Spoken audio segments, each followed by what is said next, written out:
to make the subsector more competitive. And not just more competitive, is to create a market for the pyrethrum growing farmers. And already within the country, some of the partners are botanical extract. We have got a company called Kentagra, Biotechnology, and Africhem Technologies. These are investors in production and value addition of pyrethrum products. We have financial challenges within the sector. The government allocated some 105 million, which everybody will appreciate that that money is not enough for the pyrethrum processing company of Kenya.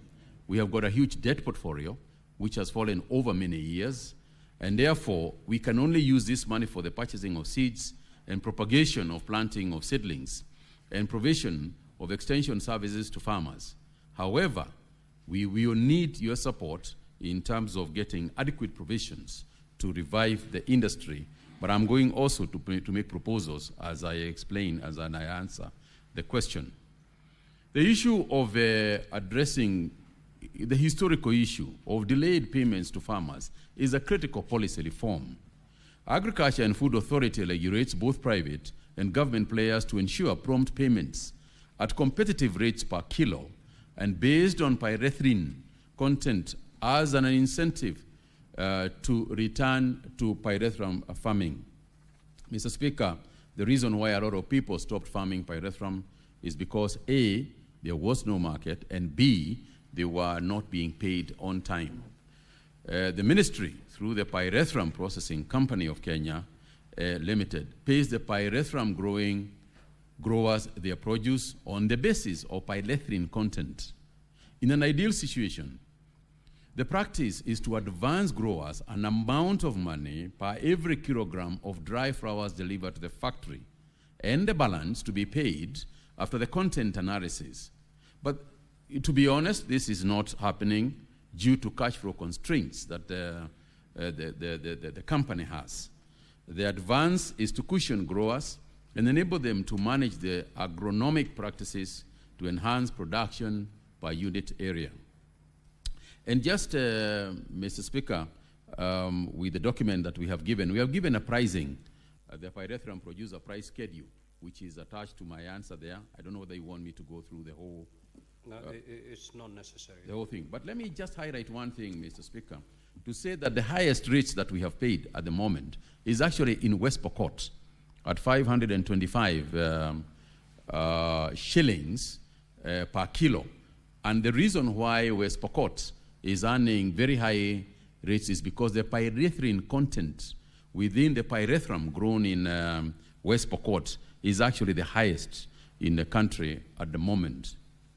Mr. Speaker, we are also looking at liberalizing the pyrethrum sector by encouraging the private investors to join the value chain.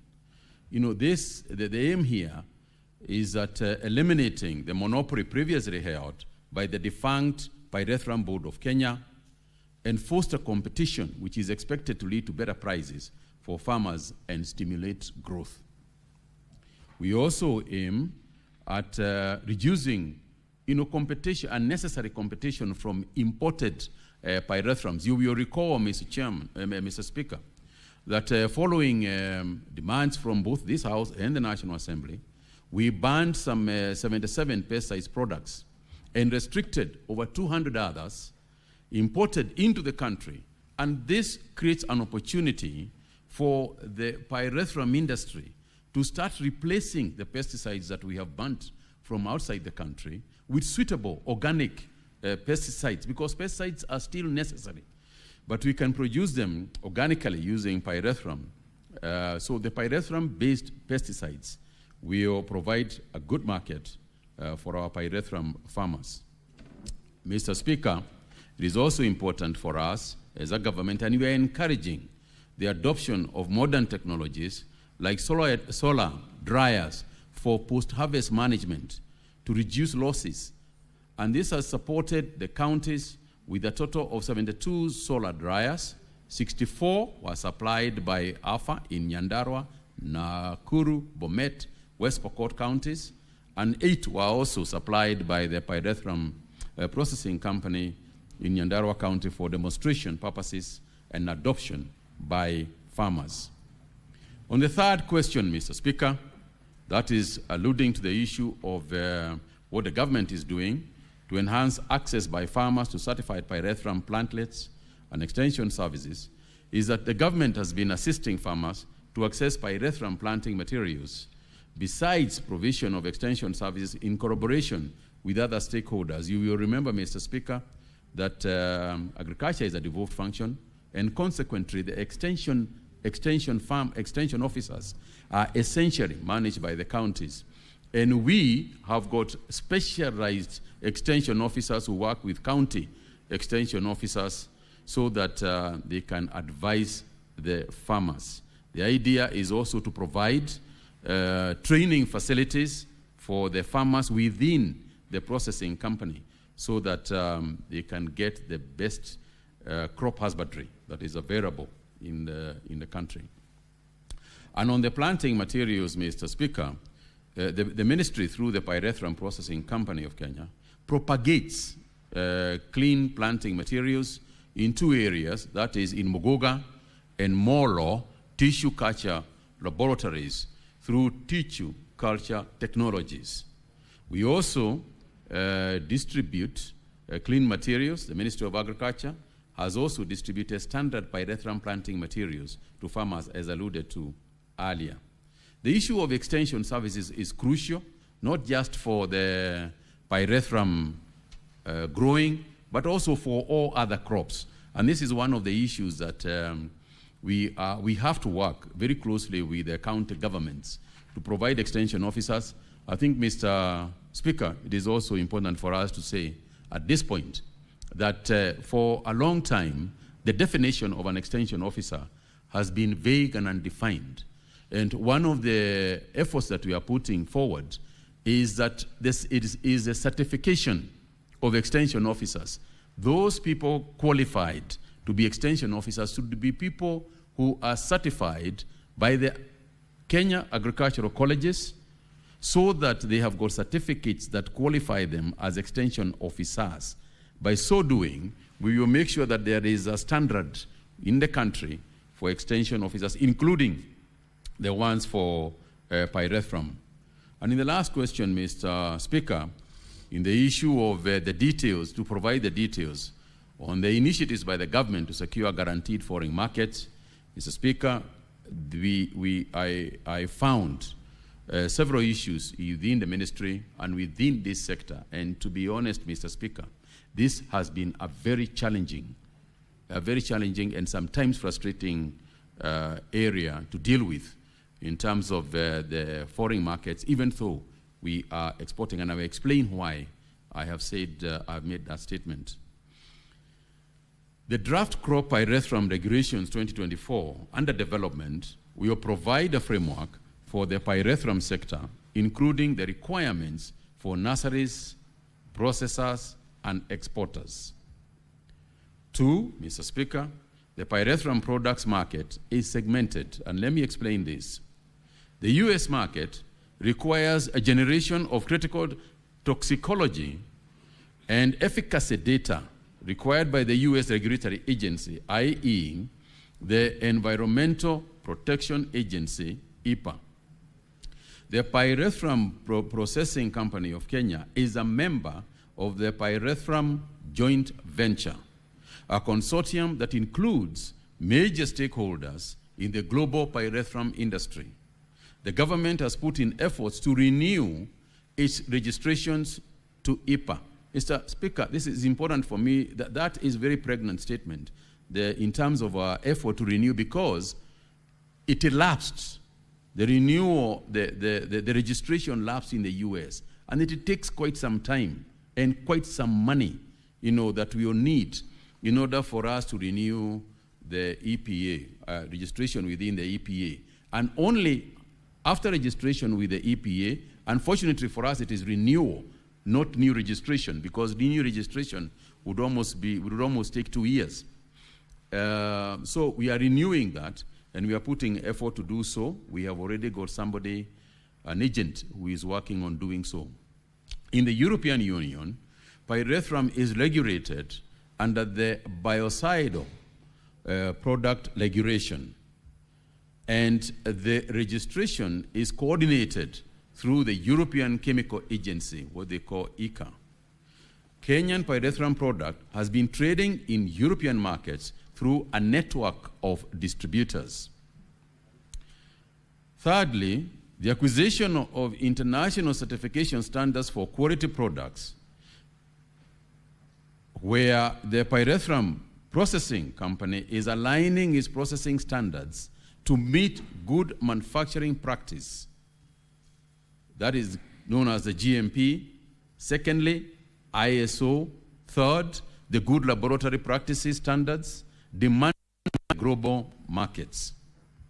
In terms of enhancing value addition and agro-processing, the government, through the same institution, has invested significantly in agro-processing to enhance value addition to pyrethrum products. You will recall, Mr. Speaker, that we have got a new plant in Nakuru, which unfortunately has never been commissioned as a result of a lack of proper management and also a lack of enough pyrethrum within the country. So these efforts have led to the registration and commercialization of 7 pyrethrum-based products targeting pests in animal health, public health, agriculture, commercial, and industrial sectors. Finally, Mr. Speaker, the government has introduced agro-processing zones where pyrethrum processors can access affordable industrial spaces to process pyrethrum-based products. I submit, Mr. Speaker. Senator for Kisumu County, do you have any supplementary questions? Thank you, Mr. Speaker. Just one question. The Honorable CS for Agriculture, at page 4, you have indicated the allocation to pyrethrum of Kenya shillings 105 million in the financial year 2024-2025. Are there any earnings? Could the Minister clarify whether there are earnings from pyrethrum, if any? Senator Wambua.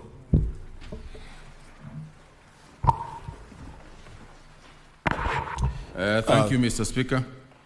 Yes, just take a couple of questions. Okay, then you okay, can respond to them at once. No, Mr. Speaker, I was shocked. I thought we have another Senator Wambua here.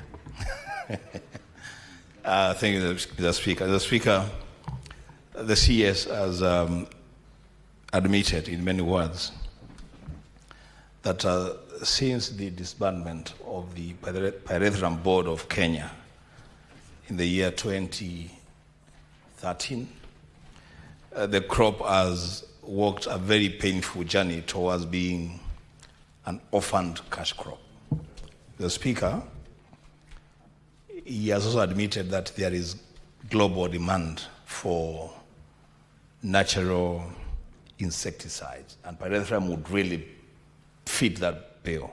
The Speaker, I want to know what percentage of the ministry budget has been allocated to research and development of the pyrethrum subsector in view of the demands of the global market for the crop. I thank you, Mr. Speaker. Senator Mbugua. Thank you, Mr. Speaker. Bona Cabinet Secretary, in the year 2021, the Cabinet then approved the sale of assets of Pyrethrum Board of Kenya to settle debts owed to pyrethrum farmers. Would you tell this House the specific assets which were sold, how much was raised, and how much is being owed to pyrethrum farmers at the moment? Thank you. Senator Maanzo. Thank you, Mr. Speaker. Mr. Speaker, bearing in mind that the world now is going organic, and organic insecticides are very popular and on demand in the world now, what programs does the Cabinet Secretary have for the future so that we may capture this market and make sure the pyrethrum is back on track, no more debts, and we are able to make profits worldwide? Thank you, Mr. Speaker. Senator Eddie Okech. Thank you, Mr. Speaker. Waziri has indicated that Homa Bay has got no good climatic conditions for growing pyrethrum. Mr. Speaker, I wanted to know from Waziri, is there a policy position to that effect? Because the national government is charged with making policy on some of these devolved government functions.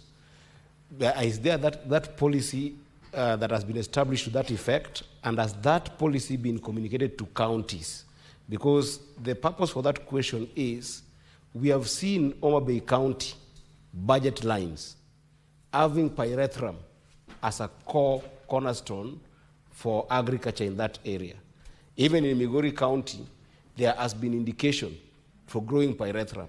Could there be a possibility that there is a conduit of loss of money by our counties if there is no policy position? So is there a policy position that has been communicated to counties with regards to that answer, Mr. Speaker? Honorable CS, you have 4 minutes to respond to those supplementary questions. Thank you, Mr. Speaker. Mr. Speaker, on the issue of the earnings, that there are some earnings that we do get from selling the products that the company has been making. But given the budgetary requirements, this is not enough. The company has been earning about 35 million shillings per year. You know, at best, it came to about 60 million shillings per year. And let me also say that there is no money that has been allocated for research. So all this, which is a very critical area for us, and it is not that we have not proposed the research budget. It is only that at the end of the budget process, we find ourselves with not just no money for research, but not enough money even to sustain the organization itself. So, and this is why I was quite candid and honest about it. But I want to, perhaps if I answer in a broader way, cover some of the questions together. Mr. Speaker, the only way, in our view, in terms of policy structure, that we have a future within the pyrethrum sector is to involve the private sector. And the way that we propose, there is a CAB memo at the moment, which I have done, and we are working with Treasury on this one, to see whether we can go into leasing of the Pyrethrum processing company of Kenya. Indeed, this idea came from the employees who actually a memo to me to ask me whether this is possible, and I agree that this is the way forward. If you look at the privately licensed or the private organizations in the country, they are managing to survive. And therefore, what we should also do, just like we have done with other industries in tea, in cotton, in sugar, is to license private sector so that they can do so, obviously in a transparent and very clear manner. Mr. Speaker, let me just for a little bit also address the debts and the assets of the organization. Mr. Speaker, farmers themselves are owed only about 10 million shillings, which is essentially the payments from August, November, August, September, and October, which we have not managed to pay, but which we are to pay. But that's not beef. The main challenge, Mr. Speaker, is that the value of the organization also comes back to the question that was asked about what we are doing about the debt. For your is some 3.5 billion, and this debt tried as much as possible on paying the farmers. But for 3.5, there was, as a rightly said, that owed in order to cover it. And it is true, the also asset portfolio of about 6 billion shillings. So it is possible for the debt once we sell. But the process of doing at some point, and then from a company to the transition period, the valuation of those and so on, and everything about. So to date, we have not sold any assets. And of course, once it agrees that we license we will need to go through valuation of the assets again. The valuation that we have is a valuation. So, Mr. Speaker, the idea of the debts via the assets is we intend to do. And in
Ulikuwa unafanya nini hapo?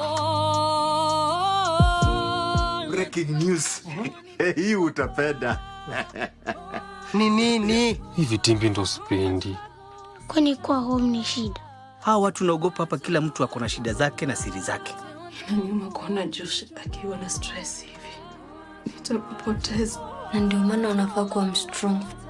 Nimeachilia familia yangu ikatusiwa. Utalia tena mama.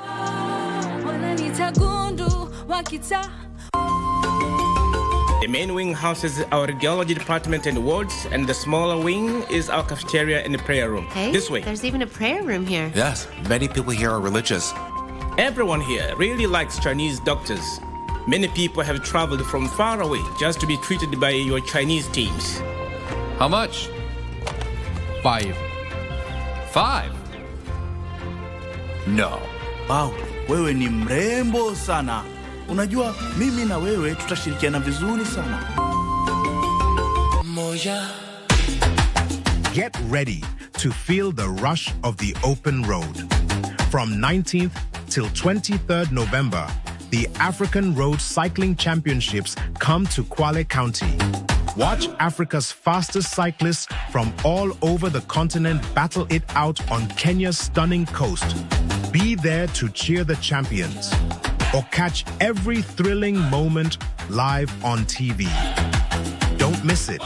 The African Road Cycling Championships from 19th till 23rd November in Kwale County.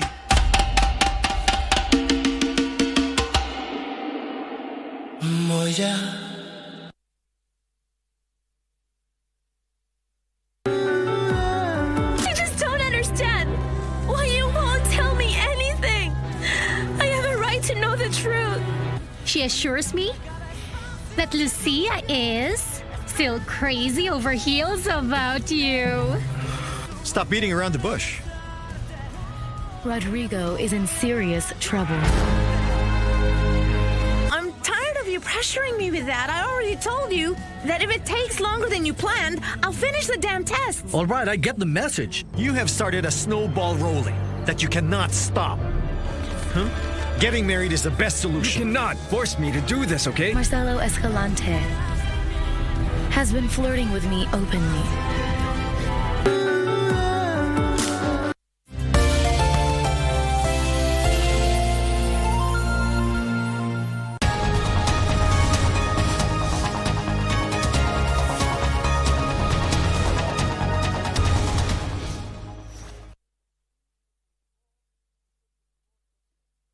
Financial years and provide a status update on each. B, what steps has the Ministry of Energy and Petroleum taken to accelerate the implementation of the rural electrification projects in Makueni County and other counties where electricity access remains below 35%? C, what initiatives in the government implementing to promote the adoption of solar power and other off-grid renewable energy solutions among residents of Makueni County and other arid and semi-arid areas?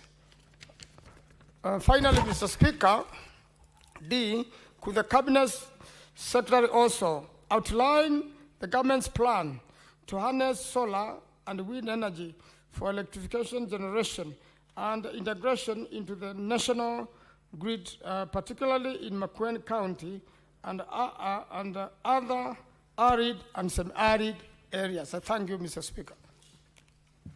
Honorable CS, you may proceed to respond.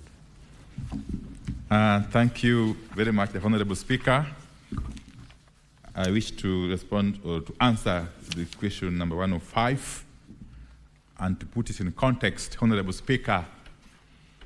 The national government, under the guidance and leadership of His Excellency President William Ruto, is implementing a robust and elaborate program to extend electricity to every corner of this country, without exception, as I will demonstrate shortly.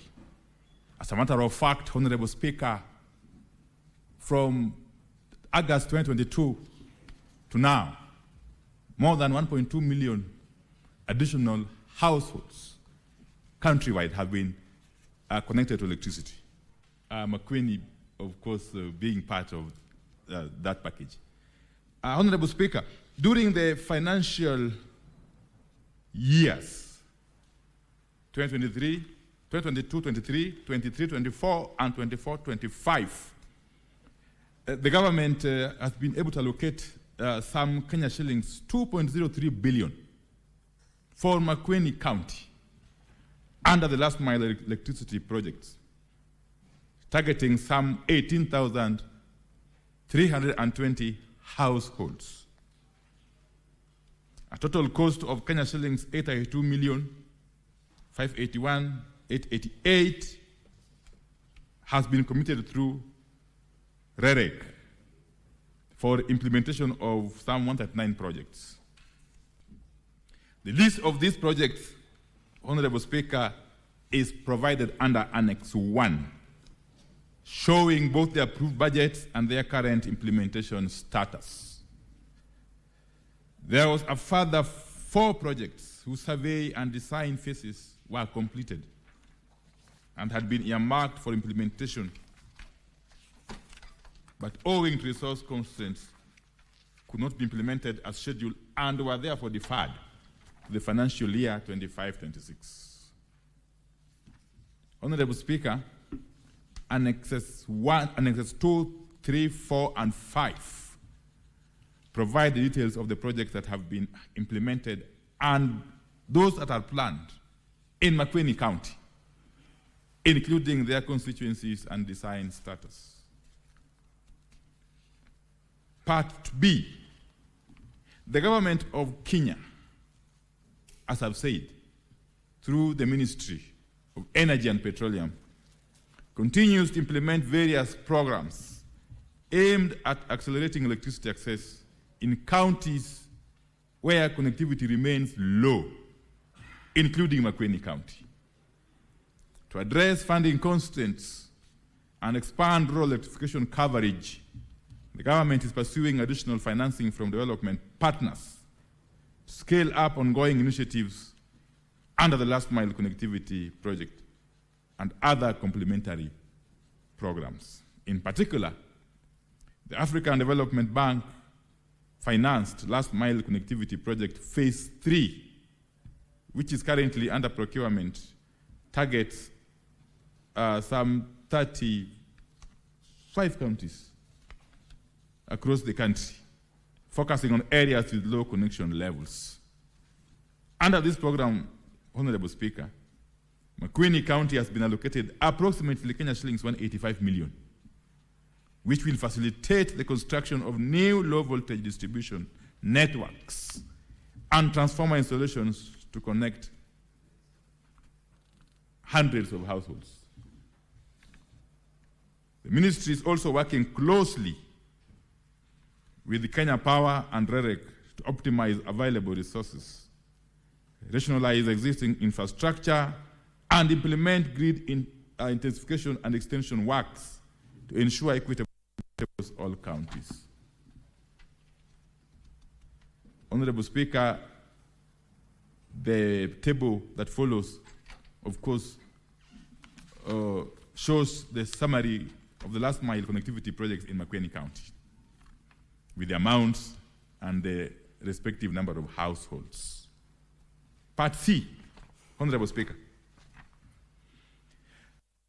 Kenya, through the Ministry of Energy and Petroleum, in collaboration with development partners such as the World Bank, is implementing several initiatives to promote the adoption of solar and other off-grid renewable energy solutions among residents in arid and semi-arid regions.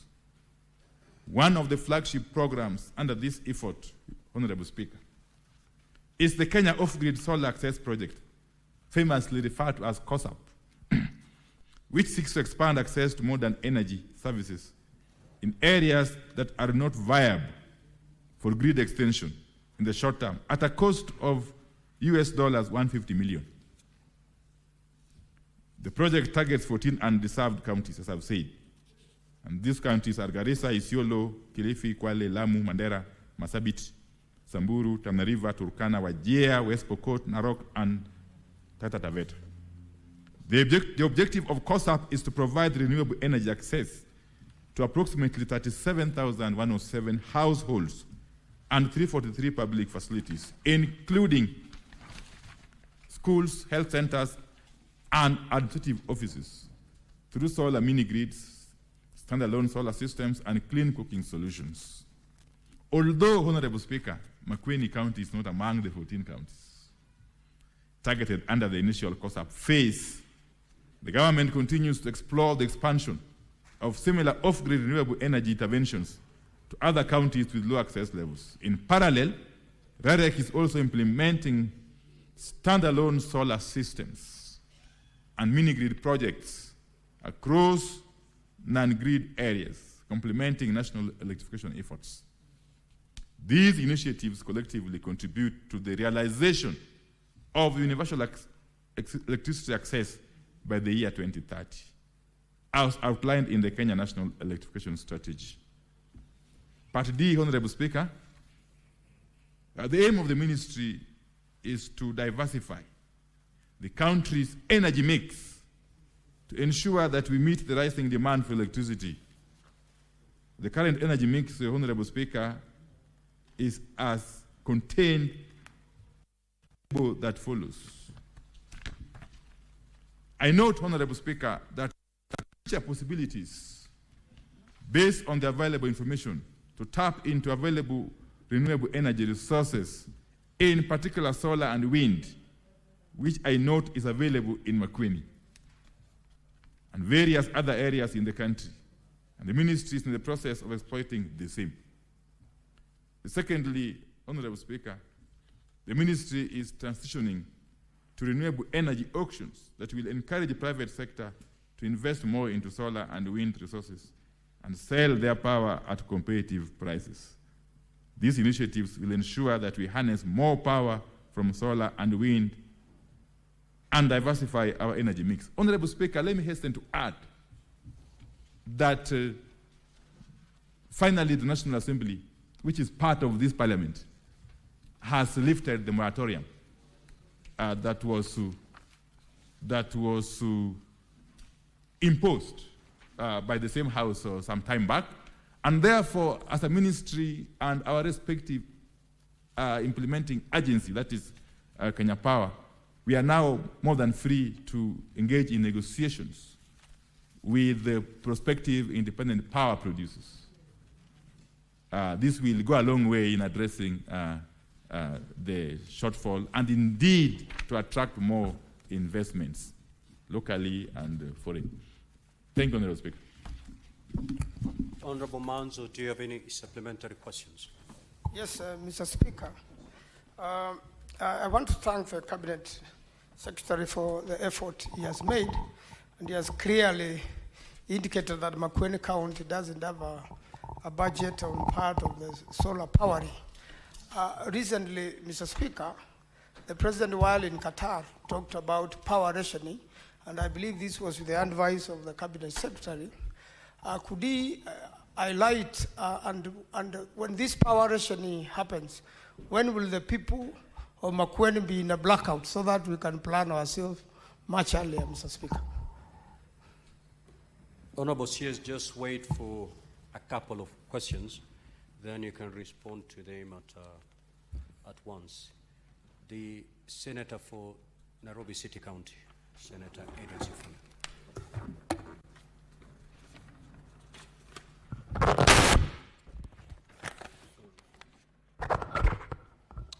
Honorable Speaker, as you know, I am a member of the Energy Committee of this House. This morning, we woke up to news that Kenya Power owes 30 billion Kenya shillings out of this same program of rural electrification because the government is to people who cannot actually sustain that power in terms of paying back the power bills. We see it as a photo obsession for the CS of Energy to go into some hut. You can see the economic situation of that house, Honorable Speaker, when the CS is going to switch on that light. Now, my question is this, and Speaker, in fact, the National Assembly, our sister committee in the National Assembly, is now recommending that in order for Kenya Power to pay back that 30 billion shillings, those of us, again, the working middle class in this country, who can afford to pay, the electricity cost be raised from July of 2026 in order to raise this 30 billion Kenya shillings to repay this debt. So the question to the Cabinet Secretary, and Honorable Speaker, we were in Kilifi County, where the Speaker comes from. The other complaint, and I'm sure you have interacted with this issue, Honorable Speaker, is that you find somebody has been connected to power, yes, but the power is so unreliable and so low voltage, it cannot power a portion mill for that hustler down there to be able to actually run the business.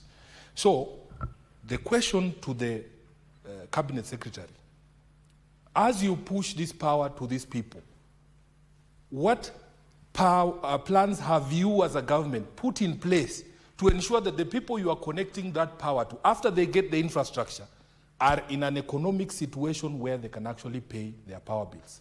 Thank you, Honorable Speaker. Senator Abbas Sheikh. Thank you, Honorable Speaker. First and foremost, I want to thank the Minister for coming and the good work they're doing. However, I know every part of this country, people are crying for power. Honorable Minister, I think I want to talk about my county. Wajir County has been experiencing power blackout and power inefficiency supply for many, many years. Subsequent governments have always been saying that will be connected to the grid, national grid, that there is 5 megawatts of hybrid solar system. But of course, up to now, we experience same problems. that you have your ministry has leased, or power has leased, Kenya Power has leased some generators from a private company called Income. But those guys are very inefficient. Income is not actually giving sufficient supply to Wajir. Wajir is experiencing actual back out every day, one day out, day in. And therefore, I want to ask a question is that when are you going to connect, when will the Kenya Power, the ministry connect Wajir to the national grid? Because Wajir is growing. And then there's so many off-grid lines that have been taken from the town, the main town, and then being taken to rural areas. That's okay, that's in order. But of course, the power is not enough. So, because of that many connections, the main town... Senator Abbas, yes, sir. Just pause your question. Okay. The problem is we're now experiencing terrible inefficient, the power blackouts. When are we going to have the promised 5 megawatts hybrid system, hybrid power from solars? And what are you going to do, the government doing, the ministry doing to connect Wajir to the national grid? Thank you, Ibn Waziri. Now, honorable senators, let us avoid speeches. Let's go direct to the question. Senator Catherine Muma. Thank you, Honorable Speaker, for the opportunity to ask a question. Honorable CS, welcome to the Senate, and thank you for your response on Makueni. My question is whether the ministry has a program around the national government partnership with county governments to ensure operationalization of the industrial parks. How much has the ministry supported the provision of energy resources around the county industrial parks, and how equitable is that process? Senator Mbugo. Thank you, Mr. Speaker. Cabinet Secretary, in page 2 of your response, you talked about the last mile connectivity project phase 2. Could you tell this House how much that financing is, and also name the 32 counties which are supposed to benefit? Thank you. Senator Chiranke. Thank you, Mr. Speaker. Mine is in Nandi, we normally have regular blackouts that is affecting our business as farmers, especially preservation of milk among other produce and products. What strategy does the ministry have to ensure, as they do last mile electricity to rural homes, have in place to prevent regular blackouts that is affecting the ease of doing business?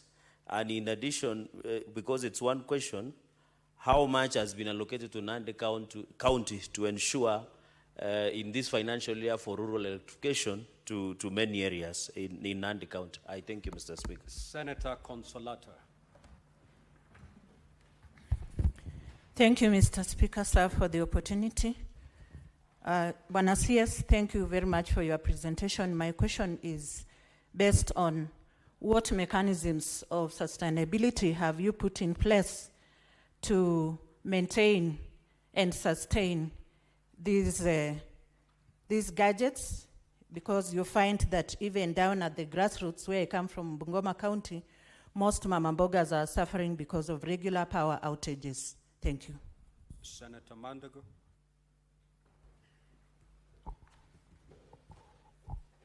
Thank you very much, Honorable Speaker. Honorable Speaker, I just want to ask the Cabinet Secretary, what is he doing to ensure that the cost of the projects they are procuring, particularly in Kentraco, are the actual market costs and not inflated costs?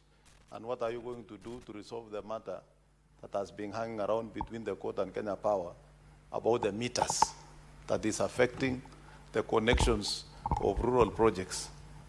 What are you going to do to address the conflict of interest in those who are involved in that matter? Thank you very much. Now, Honorable CS, you may proceed to respond. You have 5 minutes to do so. 5 minutes. Thank you very much, Honorable Speaker. Yes, as I had said earlier on, Honorable Speaker, we continue to support initiatives to generate more power, especially from the renewable energy sources, that is, of course, including solar and wind power. And it must also be pointed out, Honorable Speaker, that investment in power generation is invariably by the private sector. Yeah, and therefore, the private sector, upon its evaluation and based on clear feasibility study, then makes a decision with the support of the government to implement these projects. And therefore, McQueen County is definitely a candidate for such projects in the fullness of time. Honorable Speaker, the 30 or so billion shillings owed to Kenya Power is not on account of non-payment of bills. This is basically money that is owed to Kenya Power by REREC for the purpose of for maintenance of lines. And it's something which we are dealing with internally as a sector, Honorable Speaker, and the ministry. And Honorable Speaker, it is not true that the households that we connect to electricity, that majority of them fail to pay bills. We don't have that evidence, Honorable Speaker. Many a time when we go out there to commission and or launch these projects, it is really as a way of rallying the public and sensitizing them on what the government is doing for them, insofar as extending electricity is concerned. And if there's any default in electricity bill payment, it can only be as a matter of, it can only be out of individual cases where somebody, of course, can fail to pay bills for one reason or the other, not because of the fact that we are extending these services to those who are unable to. Honorable Speaker, plans for consistent, reliable, and uninterrupted supply of electricity. It is important to point out that we are not just implementing these last mile connectivity projects or programs in isolation. We are looking at this in a holistic manner. As I mentioned, it starts with generation, which thankfully we are now able to progress as a result of the lifting of the moratorium. But after we generate, we are also concurrently dealing with the issue of infrastructure for both transmission and distribution. And we've invested heavily as government and also with support of partners. Yes, through REREC, through Kenya Power, and through KETRACO. And of course, finally, Honorable Speaker, is the last mile. And therefore, you must look at all this in totality.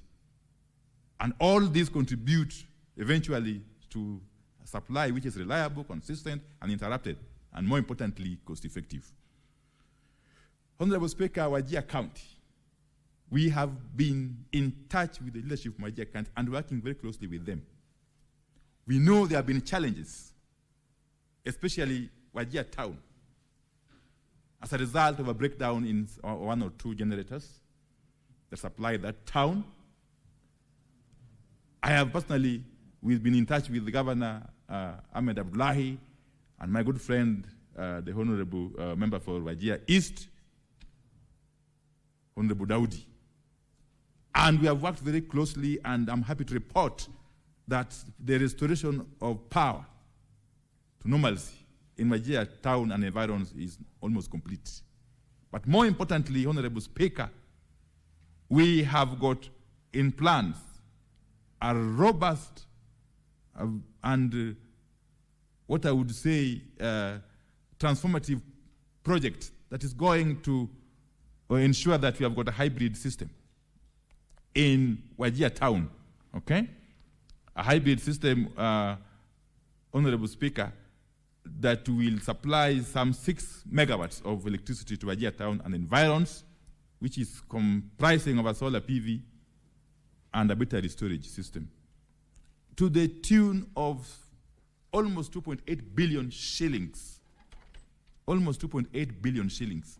This is a project that we are keen as a ministry to implement successfully, and we are hopeful that come sometime November, December next year, this project will be complete and commissioned. And this is going to address in totality and with finality the issue of power in Wajir town and environs, and indeed, many parts of Wajir County. I must thank the leadership of Wajir County for working very closely with us as a ministry. Honorable Speaker, as a ministry and through our relevant agencies, we continue to support county governments on a case-by-case basis. These county industrial parks, there are different stages of implementation or development. And therefore, if and when they get completed, we come in very, very fast and support them through Kenya Power. We intend to continue in that trajectory. Honorable Speaker, the AFDB funding, phase 3, that we are just about to implement in some 35 counties, is going to cost some 12 billion shillings. And this project is going to create a very, very big positive impact in terms of our electrification coverage. Honorable Speaker, blackouts in Nandi County must be looked at in the context of the national outlook. Honorable Speaker, I'm very happy to report, and this is something which is evident, that for some time now, we have almost reduced to zero cases of national blackouts. I'm sure honorable members and honorable Speaker, and members will agree with me that it's long since we had an episode of national blackout. But for the localized blackouts,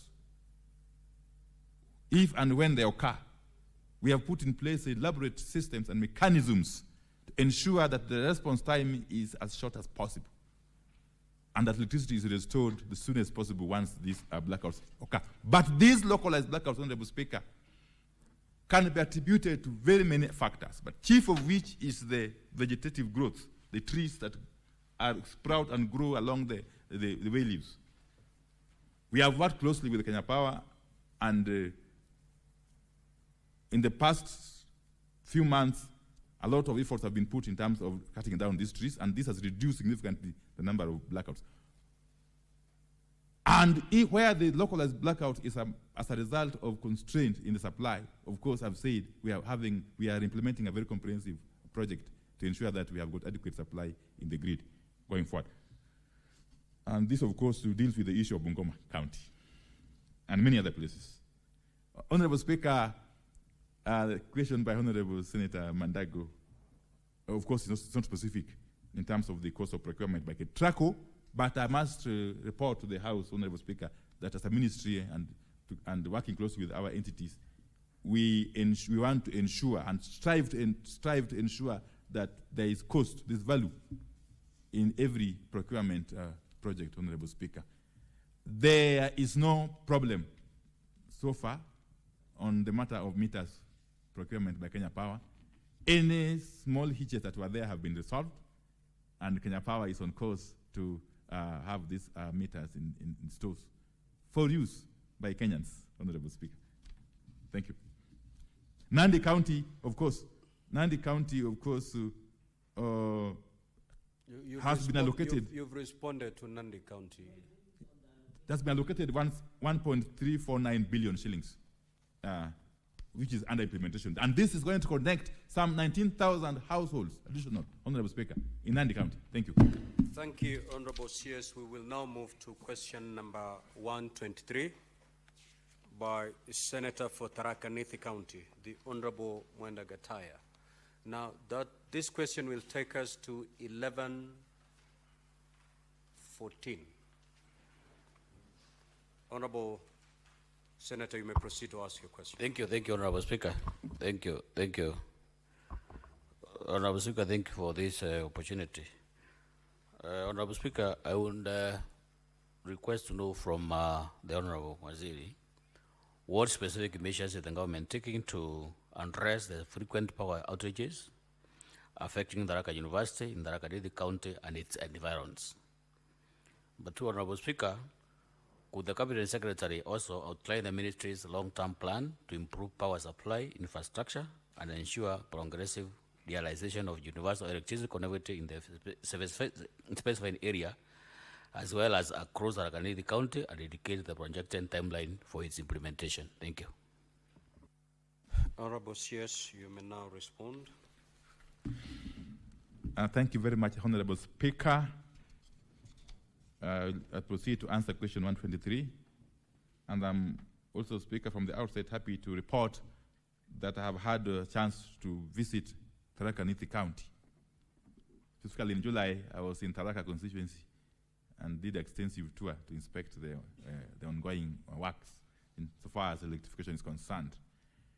Honorable Speaker, Part A, over the past 1 year, the Ministry, through Kenya Power, has implemented a range of measures aimed at improving electricity supply reliability in the area surrounding Tharaka University and the broader Tharaka constituency.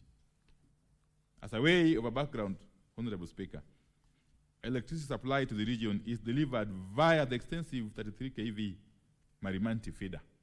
It's fairly technical, Honorable Speaker, which spans over 600 kilometers from the Kieni 132 33 kV substation, located in the neighboring Embu County. This long medium voltage line serves more than 450 distribution transformers along its route and includes numerous power lines. The feeder traverses the heavily vegetated Choka/Igambangombe constituency before reaching Tharaka, presenting significant challenges in maintaining a clear wayleave trace, vegetation encroachment being a major contributor to recurrent outages. Tharaka University is situated approximately 120 kilometers from the Kieni substation. Along this radial on the non-radient feeder, therefore making it susceptible to any faults occurring along the main line. Following a comprehensive inspection of the feeder, Honorable Speaker, Kenya Power initiated an intensified corrective and preventive maintenance program in June 2025. The assessment revealed substantial vegetation encroachment within the wayleave corridor, deteriorated wooden poles, and faulty 33 kV line equipment on spar lines and distribution transformers, all of which contributed to frequent service interruptions. To address these challenges, Honorable Speaker, Kenya Power commenced extensive wayleave trace clearance along identified sections of the feeder. Concurrently, network rehabilitation works are underway to replace aged and rotten poles to minimize outages caused by pole failure. In addition, Honorable Speaker, over the last 1 year, Kenya Power has undertaken preventive and corrective maintenance along the Marimanti 33 kV feeder at a cost of Kenya shillings 67.5 million. A further Kenya shillings 77.1 million has been allocated in the current financial year, 25-26, for continued rehabilitation works to enhance power supply quality and reliability. To mitigate the limitations associated with the long feeder and the high number of connected distribution transformers, construction of a 25-kilometer dedicated 33 kV line from the Kieni 132 kV substation to Marima substation is ongoing. This project, Honorable Speaker, which is estimated to cost Kenya shillings 105 million, is expected to deload the Marimanti feeder by approximately 6 megawatts. Additionally, Honorable Speaker, the construction of the Kajuki 33 kV switching station, completed at a cost of Kenya shillings 29 million, will significantly improve supply flexibility and redundancy for Igambangombe, Kathwana, Marimanti, and the wider Tharaka constituency by enabling the provision of separate 33 kV supply lines. Kenya Power has allocated Kenya shillings 145 million in the current financial year for the implementation of dedicated 33 kV in Kama and outgoing feeders to optimize and fully operationalize the Kajuki switching station. Finally, Honorable Speaker, an upgrade and reinforcement of the low voltage distribution network serving residential and commercial areas adjacent to Tharaka University is underway.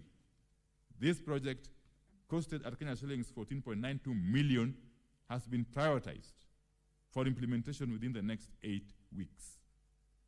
The proposed schemes around Tharaka University, Honorable Speaker, are as listed in the table that follows.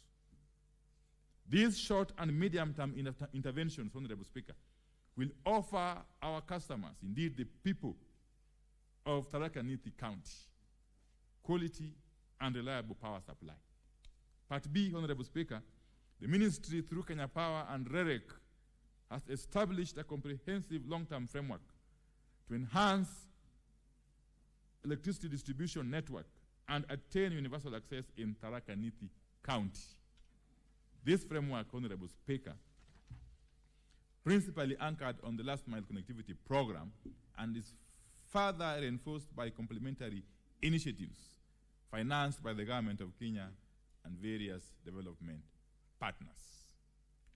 Under the FD EU EIB GOK financed last mile connectivity program, whose implementation is currently in progress, Honorable Speaker, Chuka, Egamba Ngombe, Mara, and Tharaka constituencies, the 3 constituencies that constitute Tharaka Nithi County,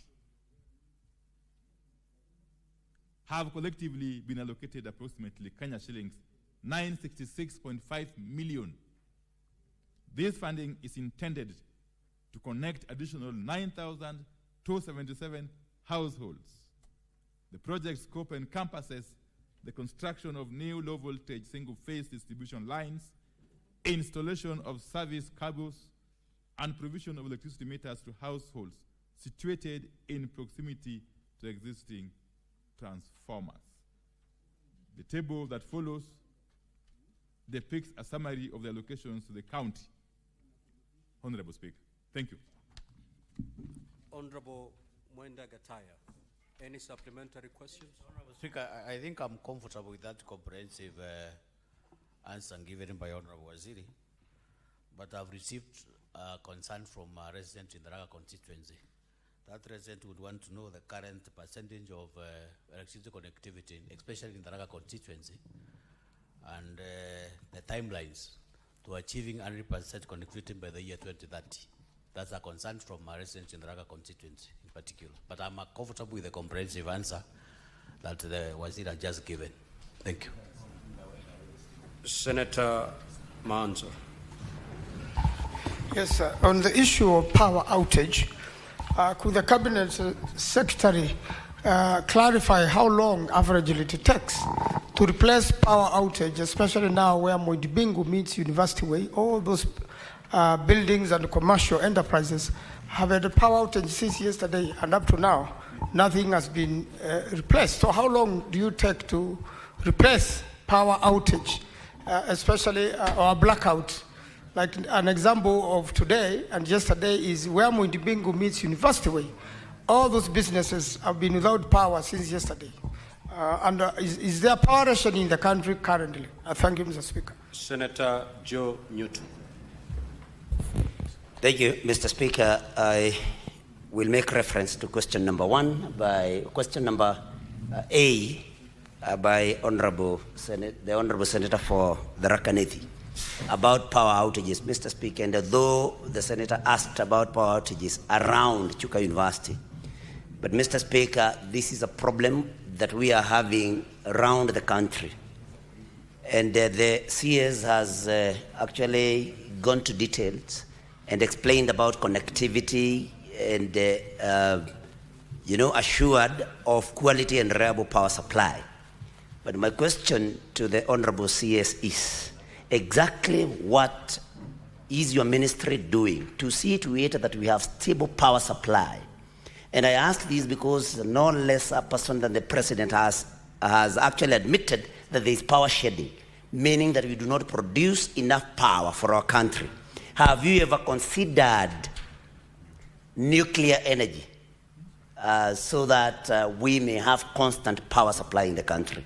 Thank you, Mr. Speaker. Senator for Nairobi City County, the Honorable Edward Sifuna.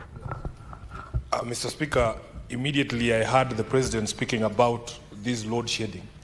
I knew that the target was that moratorium that had been put on IPPs. It has not taken more than 3 weeks, and I've heard that the CS confirmed here that the moratorium has been lifted. This House, through the Energy Committee, conducted an inquiry into the cost of electricity. A report was produced, and it was actually adopted by this House, Honorable CS, Honorable Speaker. One of the things that we found is that there is a lot of opaqueness in the award of these power purchase agreements to these IPPs. There was a lot of shadiness in the ownership of the IPPs. The report of this House is there. So the question that I want to put to the CS, now that this moratorium has been lifted, what measures have been put in place to ensure that the problems uncovered by this House, including, Honorable Speaker, that opaqueness, the onerous terms, including payments to these IPPs denominated in dollar currency, lack of transparency, and even measures put in place to give priority, Honorable Speaker, to IPPs who've been waiting for these power purchase agreements, like the one solar plant in Nyeri that we saw. Somebody had been waiting 13 years for the power purchase agreement. What measures have been put in place to make sure there will be no corruption this time around, that there will be no onerous terms that have been put on those IPPs for Kenyans to enjoy low power costs? I thank you, Honorable Speaker. Senator for Meru County, Senator Kathuri Murungi.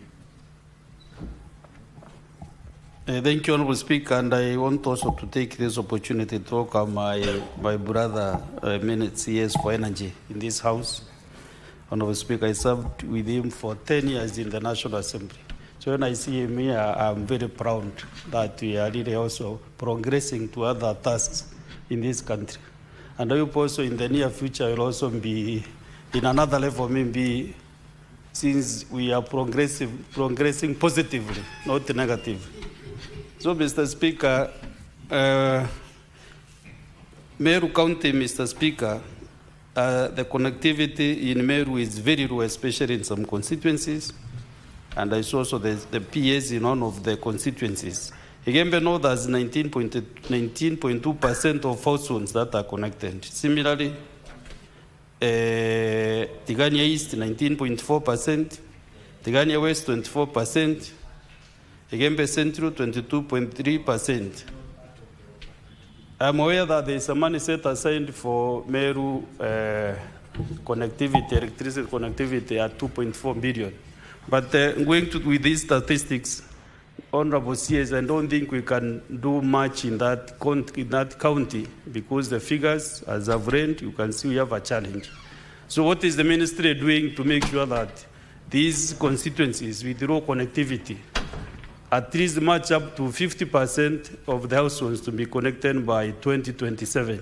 Maybe is there an elaborate plan that the ministry has at least to lift these constituencies with low connectivity, at least to match those with 50% and 70%. Thank you, Honorable Speaker.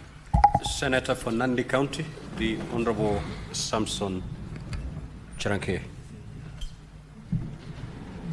Mr. Speaker, on this part outage or power blackout, I've seen the CS has conveniently left out a very important issue. My concern is on the replacement, especially when there is a power blackout or outage in a region, especially in Nandi, we have a number of faulty transformers. So my question is, if there is no load shedding or power rationing, how long does it take to replace most of the faulty transformers? And I know it might not have been the CS then, but can you shed light? Because, Speaker, the reason we have power outage mostly is because when the transformers are faulty or they are damaged. So how long does it take to replace one transformer, Mr. Speaker? And is there ways to establish the needs or the support within that power line of transformer so that we can put this matter to rest? I thank you, Speaker. Senator Mandagu.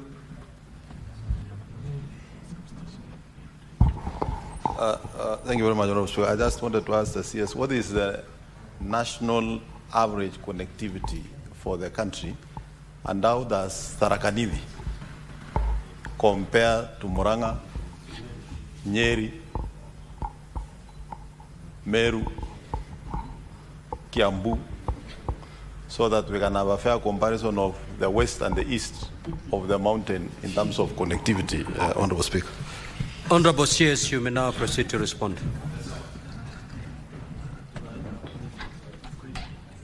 Before you respond, Honorable CS, Senator Boni, you had a supplementary question. Thank you. Thank you, Mr. Speaker. Mr. Speaker, we don't understand why when this rationing is there, Western Kenya tends to be the biggest casualty. What is the reason? You are well placed to tell us, because fortunately for us, you also come from Western Kenya. And by that I mean Western Province, the former Nyanza Province, and parts of Rift Valley, Uasin Gishu, and Nandi. What is the reason? Honorable CS, you have 5 minutes to respond to those supplementary questions. You may proceed.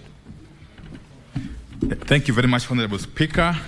Let me just answer these questions in the order they came, but some will be answered jointly. For instance, the matter of connectivity, Honorable Speaker. Honorable Speaker, as a country, we are committed to attaining universal electricity access by the year 2030, Honorable Speaker. That is a commitment that the government has made and is working progressively towards attaining. Honorable Speaker, as we speak, the national connectivity, average national connectivity is about 76%. The national access rate. And of course, it goes without saying that different parts of the country are at different levels, Honorable Speaker. I may need to go back and come up with comprehensive data covering every part of the country, Honorable Speaker. Suffice it to say, Honorable Speaker, that in Tharaka Nithi County, for instance, Mara and Chuka Igamba constituencies are fairly ahead of Tharaka constituency. Yes, but I can share the specific figures with the House, Honorable Speaker, if you allow me, at an opportune moment. What is critical is that we are working progressively towards attaining universal access by the year 2030, Honorable Speaker. As a matter of fact, Kenya is also a party to the Africa Mission 300, which is a serious endeavor being spearheaded by the World Bank and Africa Development Bank to bring on board some additional 300 million people to access electricity. Okay? Honorable Speaker, the second issue, of course, about Muinimbingu University, it is an isolated case, and of course, the relevant entity is seized of the matter. Yes, it is regrettable that it has taken long, but we are hopeful that by the time we are leaving this place, power will be back. Yes, I've been assured, Honorable Speaker. Again, Honorable Speaker, the issue of stable, reliable power supply, I have spoken to it at length.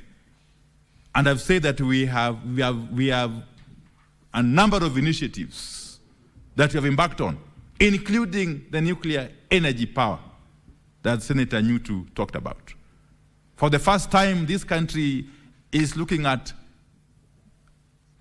a clear case of establishing a nuclear power plant. And we are more than determined that by the year 2027, 2028, we should be doing some groundbreaking, Honorable Speaker. And that nuclear power plant, Honorable Speaker, is going initially to produce some 5,000 megawatts, which is significant, Honorable Speaker, of course, in different phases. The first one, of course, being in Siaya County, as has been proclaimed by His Excellency the President. Honorable Speaker, the matter of PPAs has been spoken to, again, at length, by various houses, committees of this House and the National Assembly. Honorable Speaker, we are learning from past experiences and therefore making improvements to the process of coming up with the PPAs. Honorable Speaker, if one takes time to read the report of the Committee on Energy of the National Assembly that has ultimately lifted the moratorium, Honorable Speaker, you will see a raft of recommendations in that committee report, amongst of which are one, for the first time now, these PPAs will only come into force upon approval by the Attorney General, something that was never the case before. That enhances transparency, Honorable Speaker, to a very, very large extent. Again, for the first time, Honorable Speaker, from the recommendation of that committee's report, these PPAs will be pegged on both Kenya shillings and dollars for the first time. Previously, of course, they were basically and exclusively dollar denominated. Honorable Speaker, it's also important to point out that in developing these PPAs, we are guided by the Least Coast Power Development Plan, which is our blueprint. It's our guidebook in terms of determining how much power we need to generate when and where, Honorable Speaker. Meru County, of course, just like the other counties surrounding it, we are making progress in terms of driving accessibility to electricity, Honorable Speaker.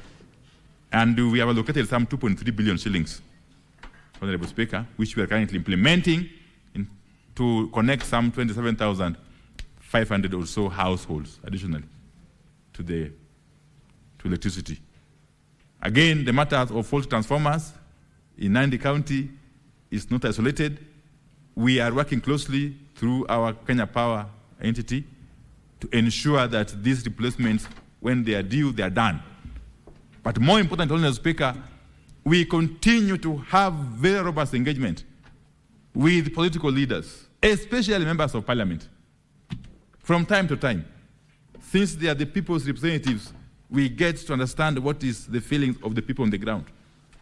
Through them, no week passes without us having an engagement with one group or the other of members of parliament and other leaders, including governors, and MCAs indeed, Honorable Speaker.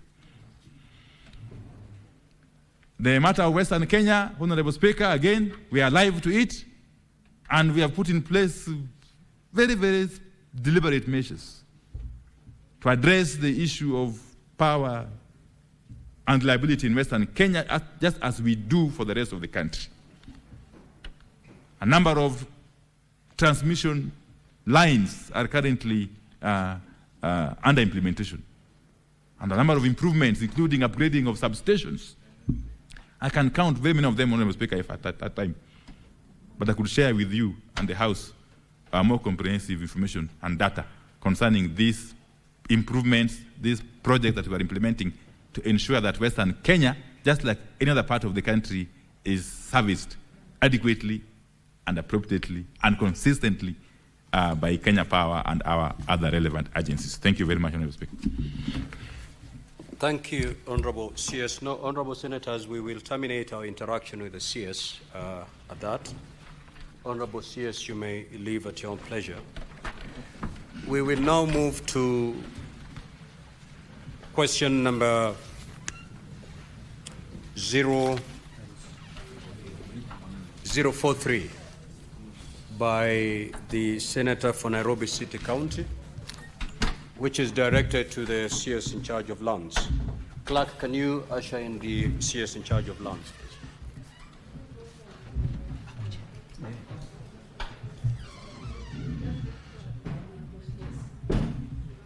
Now, Honorable Senators, as the CS is being ushered in the chamber, you will notice that she has 4 questions to respond to. It is now 11:20.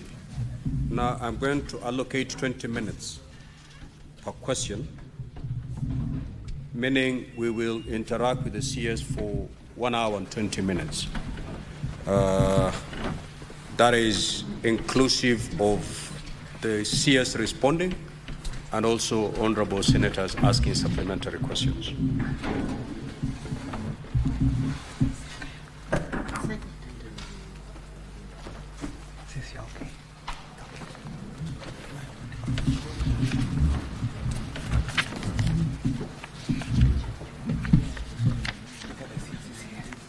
Now, honorable CS, welcome once again to the Senate. Now, you're before the Senate for purposes of responding to 4 questions. Now, we have limited time to do that. I will therefore be asking you to paraphrase your responses now that we have already circulated your written responses to all honorable senators. Now, the first question that you'll be called upon to respond to is question number 043 by the Senator for Nairobi City County, the Honorable Edwin Sifuna. Honorable Sifuna, you may now proceed to ask your question. Thank you, Honorable Speaker. It is good to see the CS for Lands. As you're aware, we have very many pending questions for her ministry. So this is question number 43. Could the Cabinet Secretary disclose the current holders of the title deeds for the parcels of land registered as number 1 LR number 18282 in Kasarani constituency, which comprises 1,000 plots allocated to squatters in 1989 through a government squatter resettlement scheme, LR number 209/4844/124 brackets 619/33 in Makadara constituency, which was designated for use by the Mbotela Charcoal Dealers Self-Help Group, and lastly LR number 78/811 in Makadara constituency, which was designated for the Buruburu Phase 5 Community Playground. B, what is the ministry doing to safeguard the rights of the legitimate owners of these parcels of land and to address reported cases of fraudulent claims and encroachment in respect of the said parcels? Thank you, Honorable Speaker. Very well. Honorable CS, you can answer that first question. Question number 043.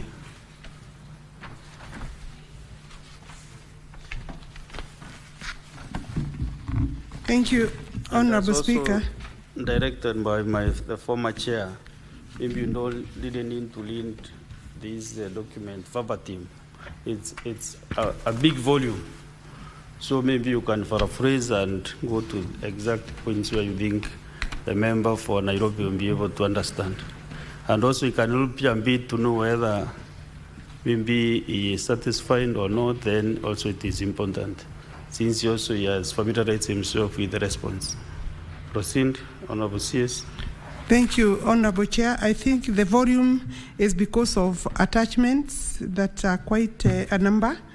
The first question by the Honorable Senator for Nairobi, Edwin Sifuna, my response, Honorable Chair, to save time, I will not repeat the question, is that I would like to state as follows: LR number 18282, measuring 7.1668 hectares, originally formed part of LR number 11344,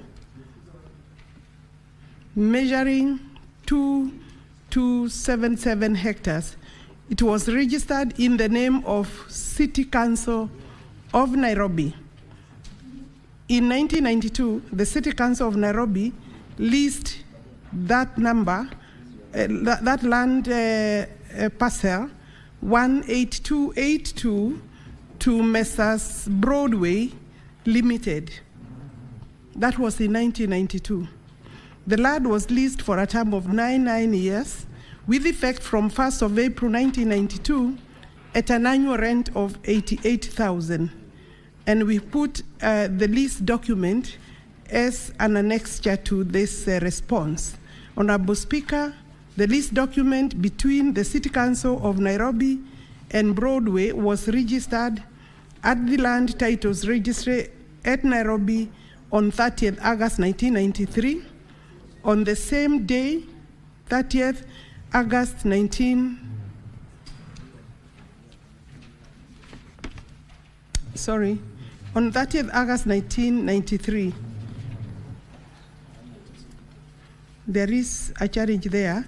The property was charged in 1993, Honorable Chair, to Kenya Commercial Bank Limited for a sum of 10 million, and we put the charge document showing the status in terms of that borrowing by the Broadway Limited.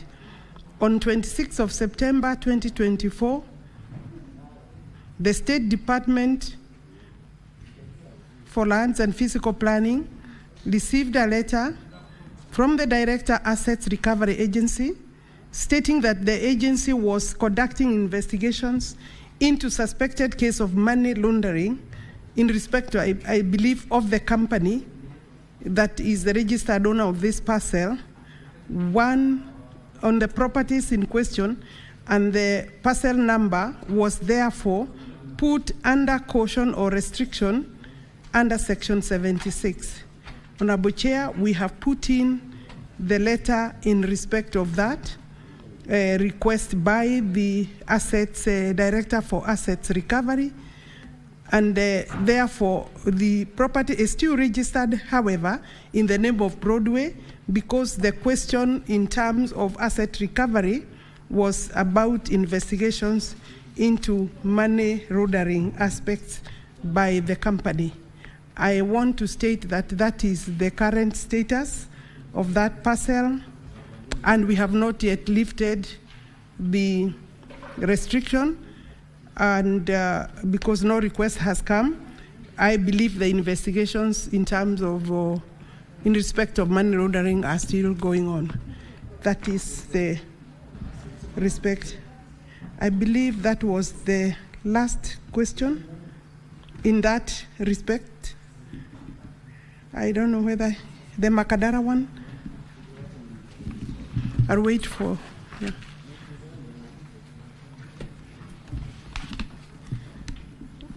Honorable Speaker, I think there is number 212, which is land number 209/4844/124, Makandara constituency, which was designated for use by Botera Chaco dealers. And that is the response. My response, Honorable Chair, to that question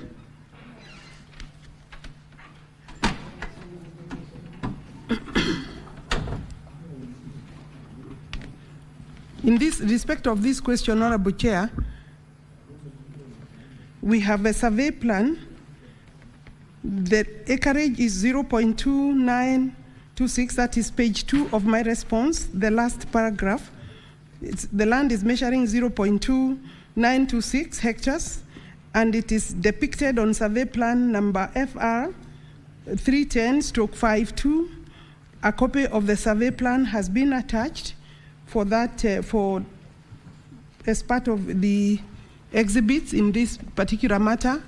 Honorable Chair, this parcel came about as a result of subdivision of LR number 209/4844, measuring 17 hectares or 17 hectares or 40.9 acres, which land was registered in the name of the City Council of Nairobi. In other words, this is a subdivision of that parcel. The land was registered at the Land Titles Registry as number IR 15371, and we've attached a copy of that. City Council of Nairobi cost 209/4844 to be subdivided into 75 portions, which portions were then leased out or given out to various entities and people. Honorable Chair, that parcel now was leased by the specific one, /124, by City Council of Nairobi to Messrs. Kimemia Engineering Construction Company Limited for a term of 99 years with effect from 1st of February 1953. The transfer was registered at the Land Titles Registry, Nairobi, as IR number 822769, as evidenced by entry number 94, and we've attached that register. A copy of the lease document is attached. The land has since been converted into parcel number Nairobi block, because this is one of those under the Land Titles Act is for conversion under the Land Registration Act as Nairobi block 55/127 in compliance with the law. A copy of the land register and an internal search are marked number 7, annexure number 7. Finally, I want to say, in respect of that parcel, the land is now converted into the number that I have stated, Nairobi block 55/127, and it is private property leased or by way of a lease to Kememia Engineering Construction Company Limited. I think that could be sufficient for that. And then there is the further question, number 3 of question 1, error number 79/811, again in Makandara constituency, which was designated for the Buruburu Phase 5 community playing ground, according to the question. The response, Honorable Speaker, is that I wish to say that Buruburu Phase 5 sits on Nairobi Block 79 and not LR number 79. Records held in the ministry reflect or show parcel number Nairobi Block 79/811 shows that the said parcel was planned and surveyed as an open ground during the planning and survey of the estate. The land parcel measures 0.0685 hectares per survey plan number FR 159/16. We've put annexure there, the survey plan annexure 8. Honorable Speaker, my ministry records show that there is no allotment in respect of that parcel, and it therefore remains an open ground for the community or for public use. Finally, allow me, Honorable Speaker, to say that in total, those parcels, that is Nairobi Block 209/4844/124, which is now Block 55/127, and then Nairobi Block 79/811, and 188, the first one that I started with, 82, are vested in the Nairobi City Council government. The county government is responsible for planning, surveying, and allocation of the parcels of land registered in their favor. The role of the ministry is to register land rights upon determination by the county government. In other words, once we receive a lease allotment or allocation, then we proceed to register, but we don't determine who should be allocated. I believe, Honorable Speaker, I have responded to the first question with its 3 components. Thank you, Cabinet Secretary. Senator Sifuna, supplementary question. Speaker, my proposal is that the CS should move to part B of the question, then we take the supplementary answers, questions from there. There is a part B there of the same question. What is the ministry doing to safeguard the rights of the legitimate owners of these parcels of land and to address the reported cases of fraudulent claims and encroachment in respect of the said parcels? I thought I clarified in the last part of page 3 of my response, where I say that the role of the ministry is to register land rights or allocations forwarded by the county government or any other authority or individual owner. And therefore, I believe in respect of the Buruburu parcel, the property, the parcel is for community land use or community use for public use. It's an open ground. The other two are actually privately owned. So therefore, if I do not then see what else Honorable Senator requires me to do.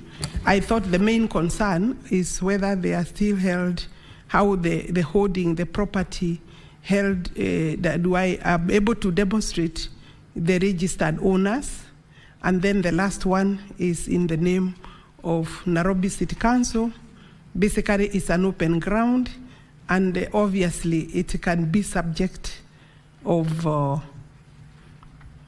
encroachment. It can be, but as of now, it remains, and our records show that it is an open land. These are the kind of properties that get grabbed, Honorable Speaker. Senator Sifuna. Yes, Waziri, that was exactly what my concern is.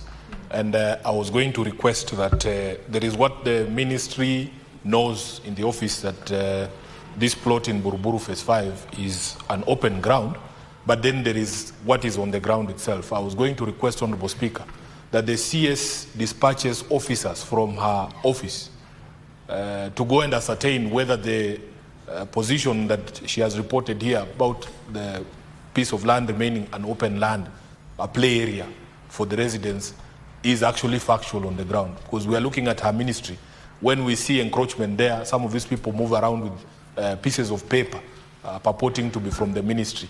And I am sure you have anti-fraud measures that you've put in place as a ministry. So the residents are expecting that you come through for them as a ministry to curb what is actually happening on the ground. I thank you, Honorable Speaker. Senator Sifuna, the said ground in Buruburu, is it ground vested on Nairobi City Council, or it's still held by the ministry?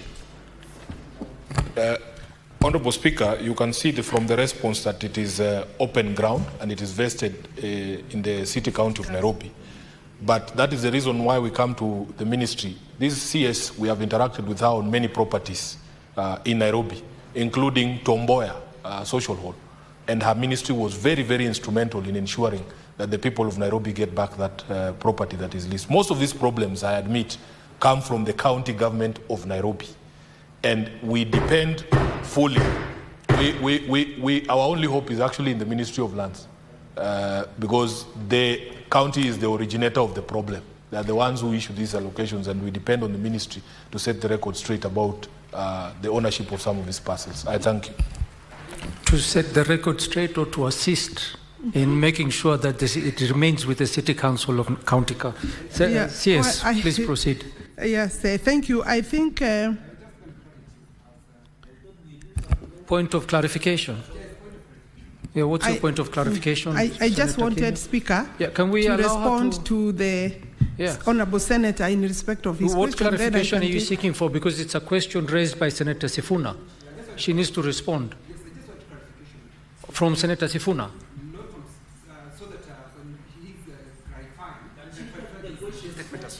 Then you will wait and ask your supplementary question. No, it's not a question. It's a clarification. There are two different things. Let's allow him. We hear. What is your clarification? My clarification is in her answer, she says that the role of the ministry is to register land rights upon determination by the county government. So my clarification is that open area, has it been given other land use? Maybe it has been allocated to somebody else. That's why I wanted clarification. Proceed, Cabinet Secretary. Yes, for record purposes, the Hansard can capture that this land remains an open ground. In terms of our records, there is no request for any other transaction to be registered. However, I asked my teams yesterday to give me a ground report, which I don't have yet. I can dispatch that to the Honourable House once I receive it. But it is true, I also requested for the ground report. So that really is the situation. And I don't know whether there is encroachment, but even if there is any encroachment, it will be an irregular encroachment without any title. Senator Sifuna, do you have another supplementary question? Yes, Senator Manzo. Thank you, Mr. Speaker. Mr. Speaker, I would like to ask a supplementary question in relation to Dagoretti sub-county. If the minister could clarify that for purposes of affordable housing, that land has been compulsorily acquired from residents who have not been compensated, and although some leases had not been ended, the 99 lease had not ended, that land has still been confiscated from residents of Dagoretti sub-county for purposes of affordable housing. I thank you, Mr. Speaker. Thank you, Senator. Senator Cherargei. Mr. Speaker, in supplementary, because we are discussing on the sanctity of protecting the issuance of rights and even documentation, in Nandi County, Mr. Speaker, there are more than 2,000 squatters that have not accessed land. So, Speaker, I want to ask this question to the Minister of Lands because he's here. 3 weeks ago, you are aware, 2 of my people were killed in Kimwani area over land dispute. My concern is that there are people who are located that land who are well connected in the Kanu area. Is the minister aware, and what is she doing to ensure that the people do not die? Because we died during colonial era to fight for land. Why is it that my people in Nandi are dying in Kimwani area because of land dispute? What is the strategy of the Ministry of Lands will put in place to ensure each and every Kenyan is allowed to access or have a place to live with? Mr. Speaker, you are aware, in Africa, if you don't have land, you are nobody. Land is equated to our life. So is the minister aware, and what is she doing to protect the rights of the squatters to access or allocation of land, especially in Kimwani, Mr. Speaker, because we have buried those 2 people and others were injured. And even as we talk, Mr. Speaker, there is ongoing eviction. I thought, Waziri, we were with you on the other side, that we said after Ruai, when people were being moved during Ruai evictions at night during COVID, we refused. Why is it still happening under your watch? Senator Cherargei, I don't know if I will allow your question, because your supplementary question has to be related to the primary question. You are ambushing the Cabinet Secretary with a question about Nandi when we're talking about issues of Nairobi with this primary question. And is the land you're referring to? Is the same. It is under similar circumstances. Is the land you're referring to belonging to the Nandi county government? Yeah, it's because all lands are managed through county governments. So it belongs to Nandi. Why don't you raise the question to the governor? No. It doesn't belong to county. It is under ADC. It is Kimwani Agricultural Development Corporation. I don't know if I will allow that question, but I will give the Cabinet Secretary. I'll give the Cabinet. She is the Minister of Lands. I will give the Cabinet Secretary the of the Republic of Kenya. Unless I will allow the Cabinet Secretary to answer if she has information about it. If not, she will guide us. Let's take the other supplementary question from Catherine Muma. Thank you, Honorable Speaker. Welcome, CS, to the Senate. My question, CS, is whether you can clarify whether the housing projects that you are undertaking are ensuring that you protect the minimum rights of persons who are evicted in order for housing to be protected, so that they don't end up, for instance, with 150,000 Kenya shillings without a house. What are you doing to ensure that somebody being removed from a house can at least be guaranteed to get into a house, and provided the necessary damages or compensation to facilitate their staying temporarily elsewhere until the houses are ready and they are allocated their house? Otherwise, we are evicting vulnerable people. Senator Muma, again, I don't know if I'm going to allow your question, because it does not relate to the primary question that was raised by Senator Sifuna. So we'll go to Senator Onyonka. What is your question? Mr. Speaker, I would like to basically bring up supplementary question which will be related to this matter, which I believe that the minister is somebody, because I have known her before, and she's somebody who works meticulously, whether she's going to be able to solve the problem. And the problem, Mr. Speaker, is that so many people who had bought properties at Embakasi ranching scheme in Nairobi have been unable to achieve the ownership titles for these properties. As a result, you are now having the same issue of encroachment. There were pieces of land, Mr. Speaker, which were left for social amenities like for stadia. Some of the land was for the schools and some for the hospitals. The problem is that all that land has already been grabbed, and I wanted to find out from the CS whether she has actually been able, either by accident or by design, started sorting out the Embakasi ranching problem, just like the one of Athi River. The Athi River one, Mr. Speaker, was actually sorted out, and it was a very, very good strategy that was used. Is it possible, if the minister is aware, that even the issue of Embakasi ranching scheme could be sorted out the way they did in Athi River? Thank you, Mr. Speaker. Thank you. Cabinet Secretary, you may respond to the question raised by Senator Manzo and Senator Onyonka, and the question raised by Cherargei and Muma. It's on your prerogative whether you will respond or not, but it doesn't touch on the primary question. And also, CS, we don't have much time. We need to go to the next question. You, Honorable Speaker. I think in respect of the question by Senator Cherargei, it is such a critical and important question. I would request that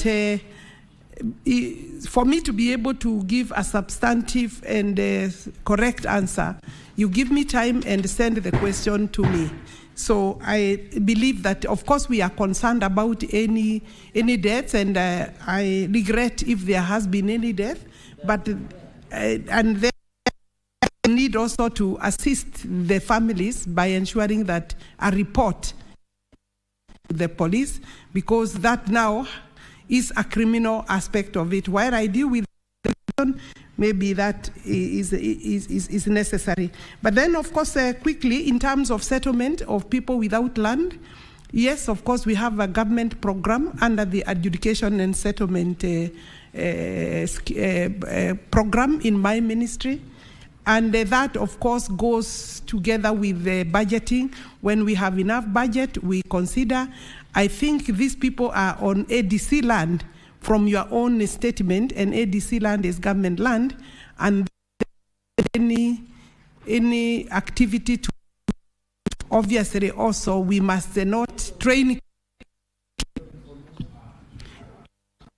Let me finish. What I'm saying is that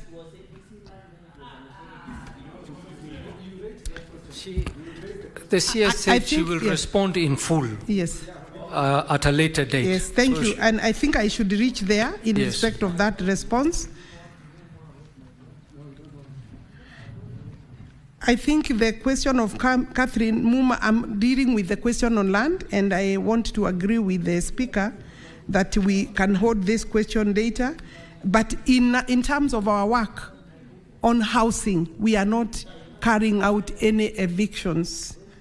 We are not carrying out any evictions, Honorable Speaker. And therefore, I think there is a generalized attitude or maybe perception that the Ministry of Lands, Public Works and Housing is evicting. When we get a site for a project, there is a determination that the people who were living in places, either the houses belong to the county government, so we work in conjunction with them. If then the house belongs to the national government, because the other land we are using is land belonging to national government, different entities of national government, then it means they are living as they are paying to the government, and the request to move out to another place where they can rent would not then require or give the government responsibility to then pay them. But it is not an eviction. It is an arranged plan where they are given time to organize new residences. There is normally a small disturbance allowance depending on the case to case, and I think so far, in terms of register, some people want to come back there, they are registered, enumeration is done, and they are given reference when the new project is complete. Thank you. I think there is no other question relating. I think in respect of Onyonka, Senator Onyonka, your question on Embakasi, this Embakasi launching, this is one of the biggest challenges my ministry has had, and I believe, of course, the shareholders of the Embakasi have been suffering and going through quite that period. The biggest challenge is posed by the officials of Embakasi launching and other, because we have like two teams of officials who keep on fighting and throwing out each other, taking coups against each other. In that process, we have people who style themselves as officials and they keep on issuing illegal share certificates. But nevertheless, my ministry has a committee that is designated to deal with those issues day to day, working together in conjunction with the Embakasi launching itself. And so far, we have issued 25,000 titles. They have visited me as a company. We have issued 25,000. There is still more land that requires to be titled, and we are working with them. We have facilitated them as much as we can. But it is important that the public knows that there are some crooked people, cartels that sell land that does not exist, and that is not the ministry's headache. So our concern is how we can quickly finalize the titling. I hope that there is no question, Honorable Speaker, that I have left unanswered. I think Senator Maanzo, did I pick your question? It was issue of national housing. I thought we had agreed that I answered it when I'm answering the housing, but yes. Okay. Very well, yes. Well, Thank you because very there are questions on housing. Very well, yes. We'll proceed to the next question, which will be question 99.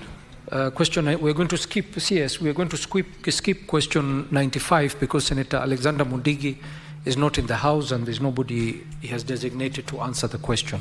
So we go straight to question 99. Senator Sifuna.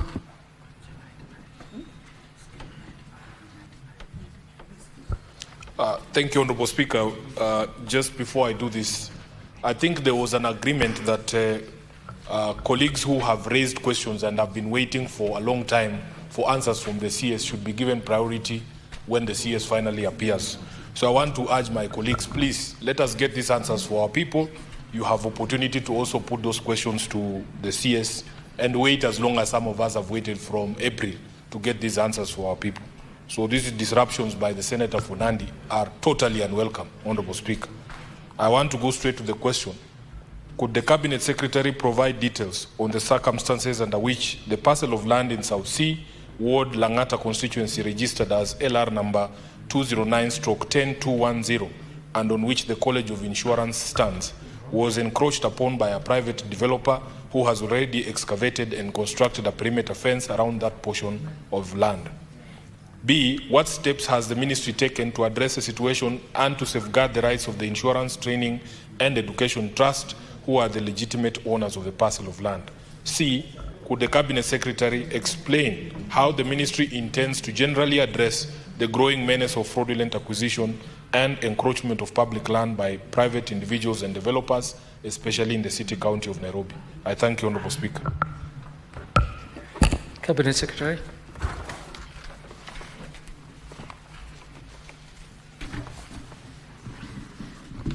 The question on insurance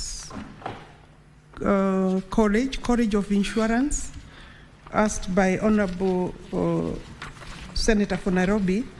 Honorable Speaker, this is grant number LR 2022-10210 or IR number 66157, which contained an acreage of 2 hectares, more particularly delineated in survey plan number 193902.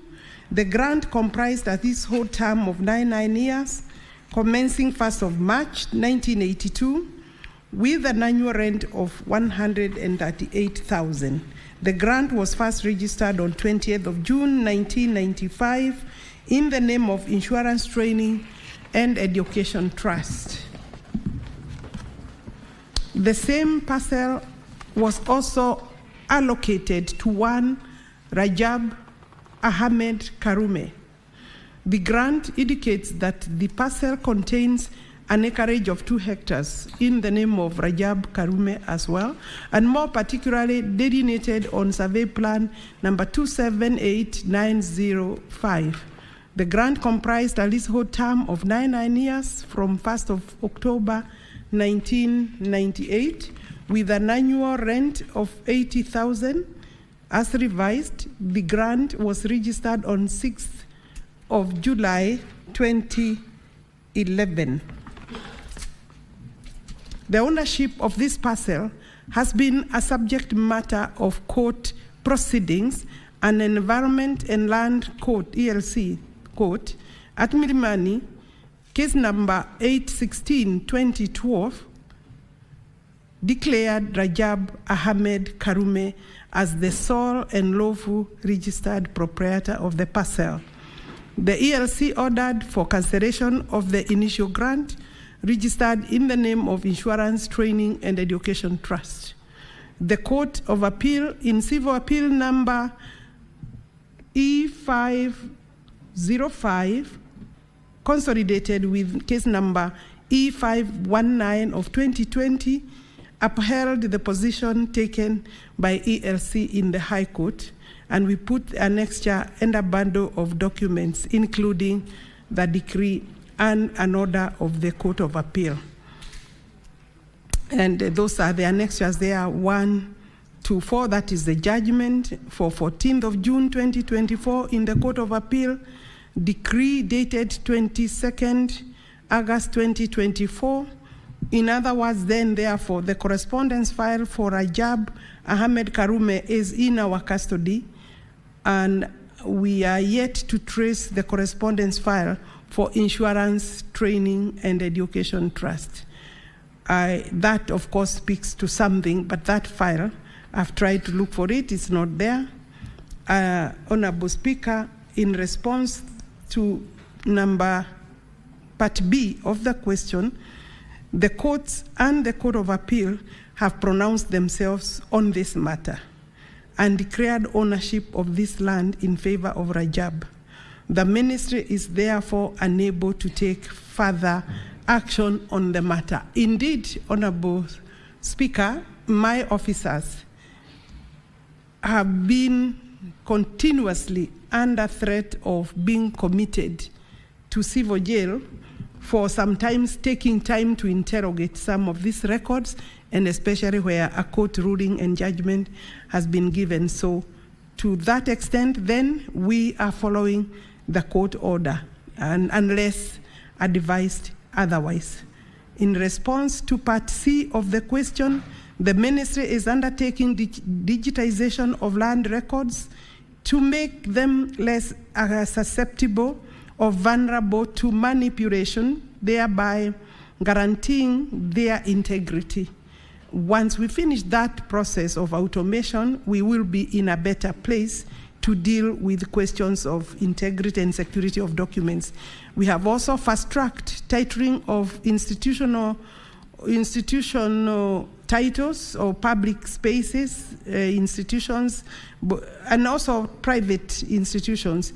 We have continuously cooperated with investigative agencies, EACC, the DCI, and sometimes even NIS, when issues of public property arise and request for documentation is normally given with easy access.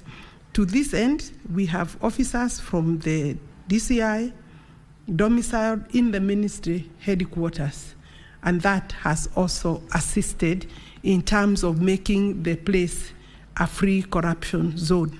However, I, as the minister in charge, I would still want to say it is work in progress. So far, Cabinet has approved about close to 35 billion for a first phase of additional funding to do automation, and that has been approved as a process of funding with World Bank support. And I believe we should be possibly managing to go throughout. Of course, the work of automation is not a one-day exercise. It is a program that is running throughout the country. And so far, I believe we have done well. Nairobi is at maybe 98%. We've moved to other counties. And with this new funding, we should be able to make better progress. I don't know whether I have lost course. I think I have exhausted Honorable Sifuna's question, but he needs also to still assist me with the Tom Mboya, because there is a court case coming up, and I believe the response by my ministry in response and defense of our position, which has been challenged since my appearance to the Senate, has been well spelled out and written by way of defense and reply in the court. And I believe the case is being handled properly by the Attorney General. But the people of that area should know that that remains public property. Senator Sifuna, your supplementary question. Yes, Madam CS, I want to assure you that you have the full support of the people of Nairobi as you fight to recover all these properties that belong to the public that have been illegally acquired. Speaker, my question was going to be to the CS, what sort of defense they put up in this particular matter? Because if I remember my land law at the University of Nairobi, the first allocation that is given has some level of superiority over subsequent allocations. So I'm wondering if you have clearly delineated here that this particular parcel, the grant was first registered on 20th June 1995 in the name of the Insurance Training and Education Trust. Then you come here and we see a registration in favor of this private individual in July of 2011. This has appended my entire understanding of land law. I thought a first registration is superior. So I wanted to understand, the Honorable CS, what sort of defense do you actually put up in courts in support of your own records? And how can something like this happen? Because I thought that the courts, once they get from you that the first initial registration, unless they say the first registration is irregular, Honorable Speaker, how can it be trumped by a registration that comes over 20 years later? Thank you, Honorable Speaker. Senator Sifuna, your question is very wide. You're asking the CS what sort of defense they put up in this case on a matter which has already been pronounced by the courts. Honorable Speaker, you heard her saying that even in the case involving Tom Mboya, the ministry is putting up strong defense because their records are what the courts rely on. So my only concern is how was it possible?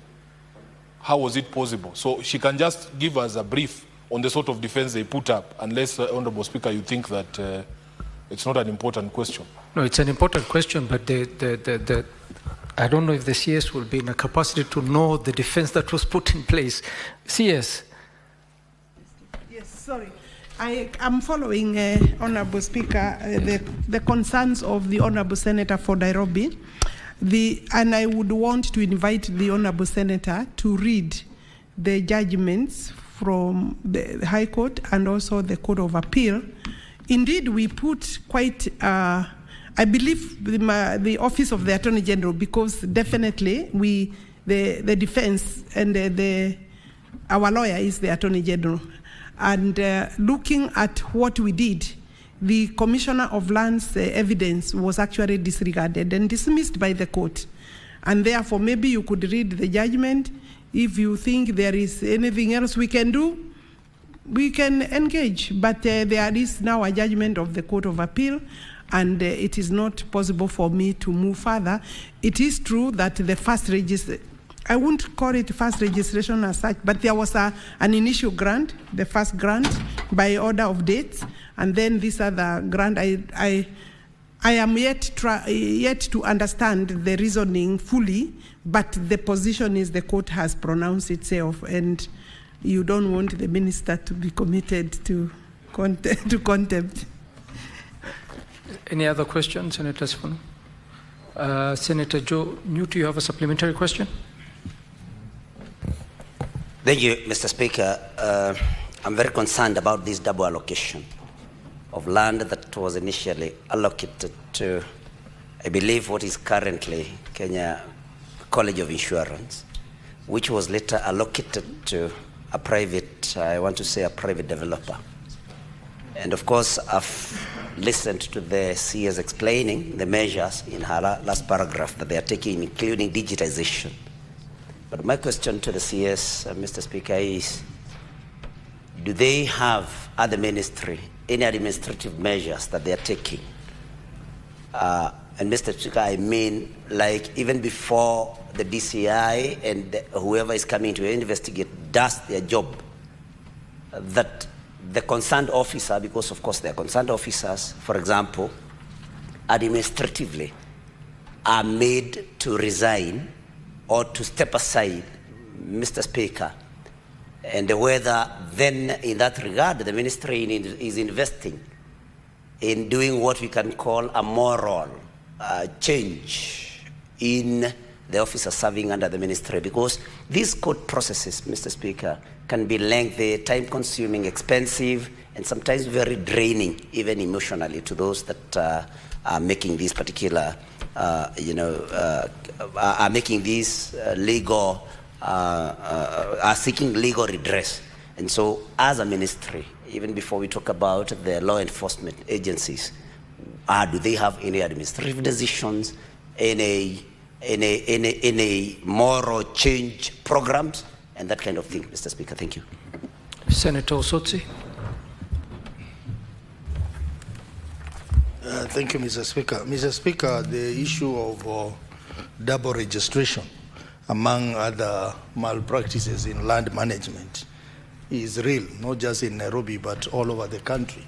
And I've seen the CS said that they are undertaking digitalization of land records. Mr. Speaker, you know that this matter of digitalization of the records at the land ministry has been talked about for a long time. I think it started during Kibaki regime, then during Uhuru regime, and now during this regime. Do we have timelines and the status of implementation of this digitalization? Because we keep talking about it, but we are not seeing tangible progress.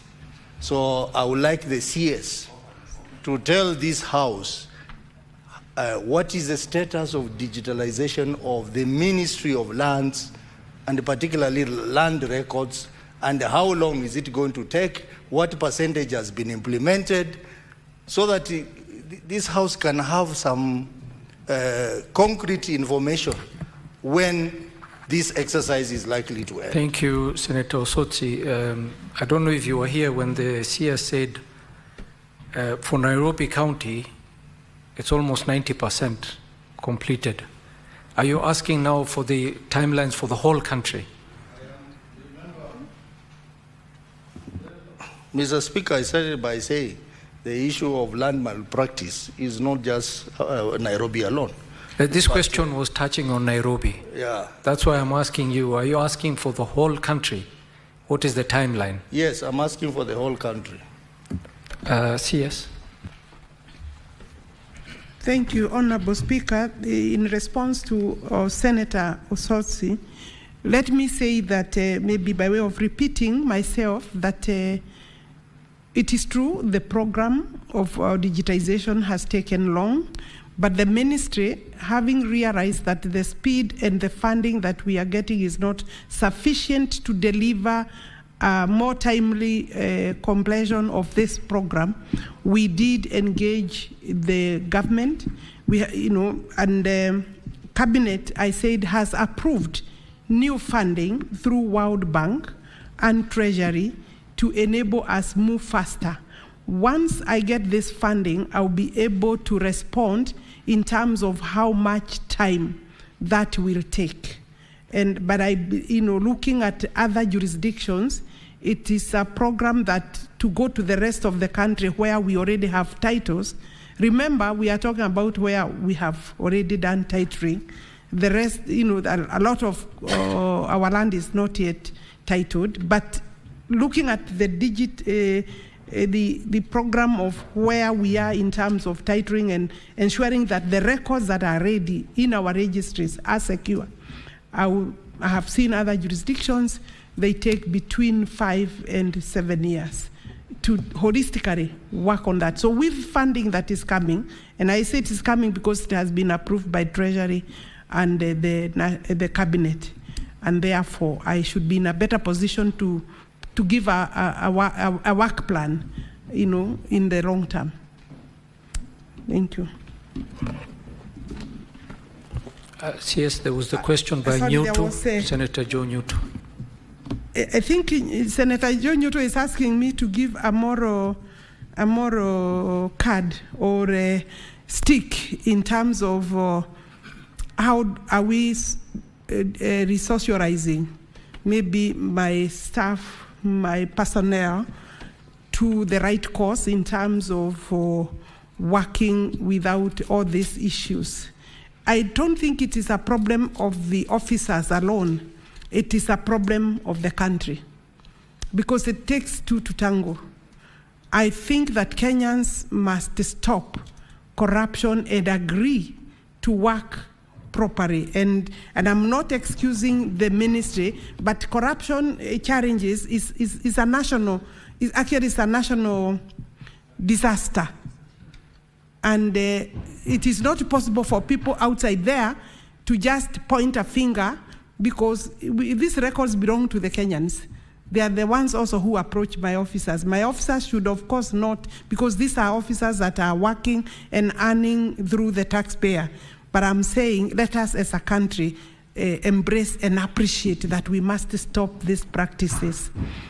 I think the ministry's position is that once we secure the records properly, even ownership in terms of the owner, the holders of these records will be able to get information real time so that they can know somebody is trying to access their records. And that is the beauty of digitization, the ADISASA system, under the National Land Information Management System.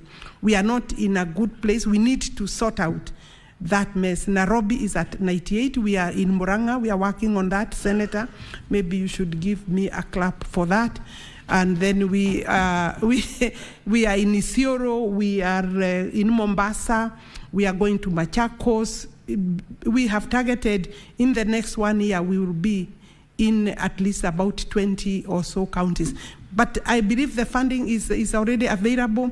We'll move faster, and I may have an opportunity to come back here to give Parliament at least a better answer in terms of where we are and how we are going to complete the remaining work. Thank you, Cabinet Secretary. Let us proceed to the next question. Question 118 by Senator Joe Newton. Thank you, Mr. Speaker. This is a question on the status of ownership of Kimori grounds in Keno, Marawa constituency in Murang'a County, Mr. Speaker. And question number A is, could the Cabinet Secretary provide the details of the parcel of land commonly referred to as Kimori grounds in Keno, Marawa constituency, including the title number, date of registration, and the registered proprietor, and if the land is registered in the name of either the national or county government, state under what a legal instrument or gazette notice it is so held. Number B, Mr. Speaker, could the Cabinet Secretary also clarify whether the said land is free of any encumbrances, mortgages, caveats, or pending litigation. And finally, Mr. Speaker, what measures has the ministry put in place to safeguard the public interest and continued community use of Kimori grounds, given its historical role as a communal space? I thank you. Cabinet Secretary.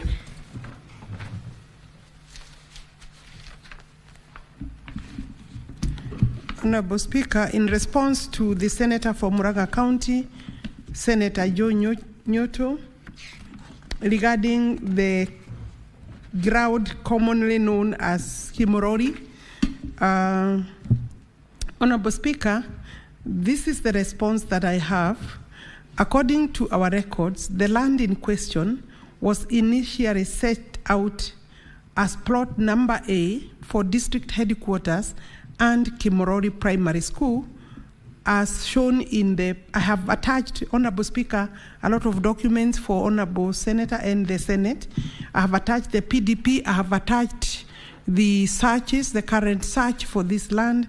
I have also given other information that is useful. This land belonged initially to Ngimu Farmers Company Society Limited, Gimu's Farmers Society Limited.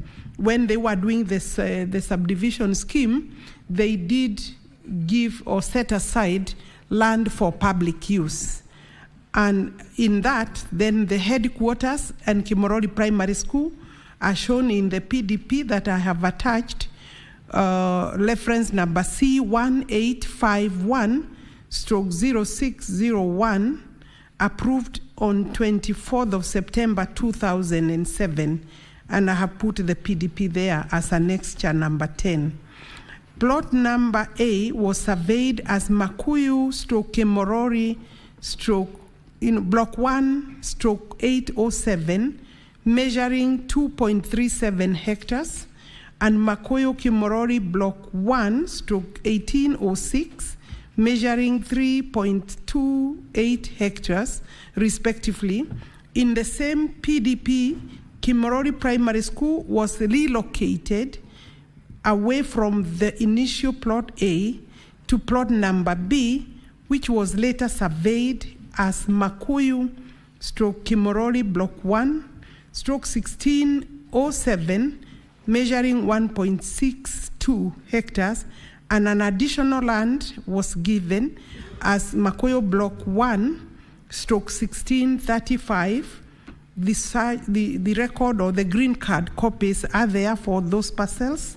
Then Block 1/807, measuring 2.37, and Makoyo Block 1, Kimori, the Block 1/1806, measuring 3.26, were amalgamated on 23rd of September 2024 to form Makoyo/Kimori Block 1/5613, which approximately measures 5.38 hectares of land.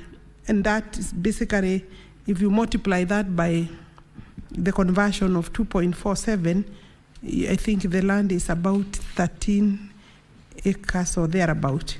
On 13th March 2025, Makoyo Kimori Block 1/5613 was further subdivided into two portions, that is Block 1/5615, measuring 4.8943 hectares, and Makoyo Kimori Block 1/5616, measuring 0.48564, and then 5615 was set aside for Maragua District Headquarters, and therefore what we are saying is Makoyo Kimori Block 1/5615 was set aside for Maragua District Headquarters, and then Makoyo Kimori Block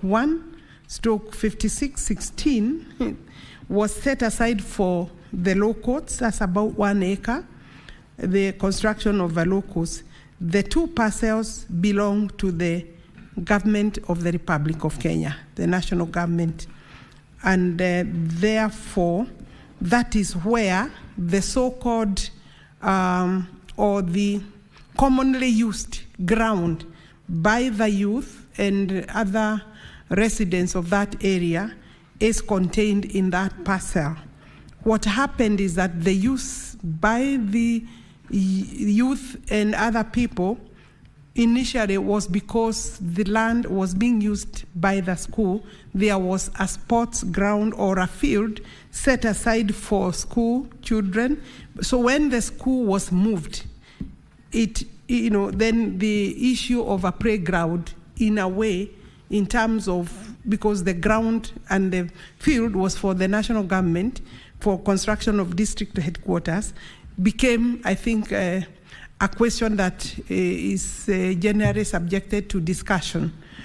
For us to be able to call this a ground, Honorable Speaker, maybe I should first complete before I maybe say what I think should be done. On 26th of May, a restriction was registered against the 2 parcels of land by myself, Honorable Speaker, the Cabinet Secretary, against any dealings on the said 2 parcels of land pursuant to a memorandum that I issued on 15th of May. And this was because the whole area is being surveyed, and I felt that maybe we could have a risk in terms of disposing the land before we determine ownership. Just for purposes of securing the land, I want to confirm that I have put a caveat on all the land belonging to GIMU because it has been subjected to, there has been a lot of fraudulent dealings. On 3rd of September 2024, parcels number 1607 and 1635 were amalgamated to create Kimori Block 1/5614. On 26th of May, a restriction against that again was put by the Cabinet Secretary. So all those parcels, as I have said, have a restriction. So in terms of securing them, they are secure, there is no danger. And then I have put annexures there. So in short, to answer the question by the Honorable Senator is whether this land is available for a sports ground.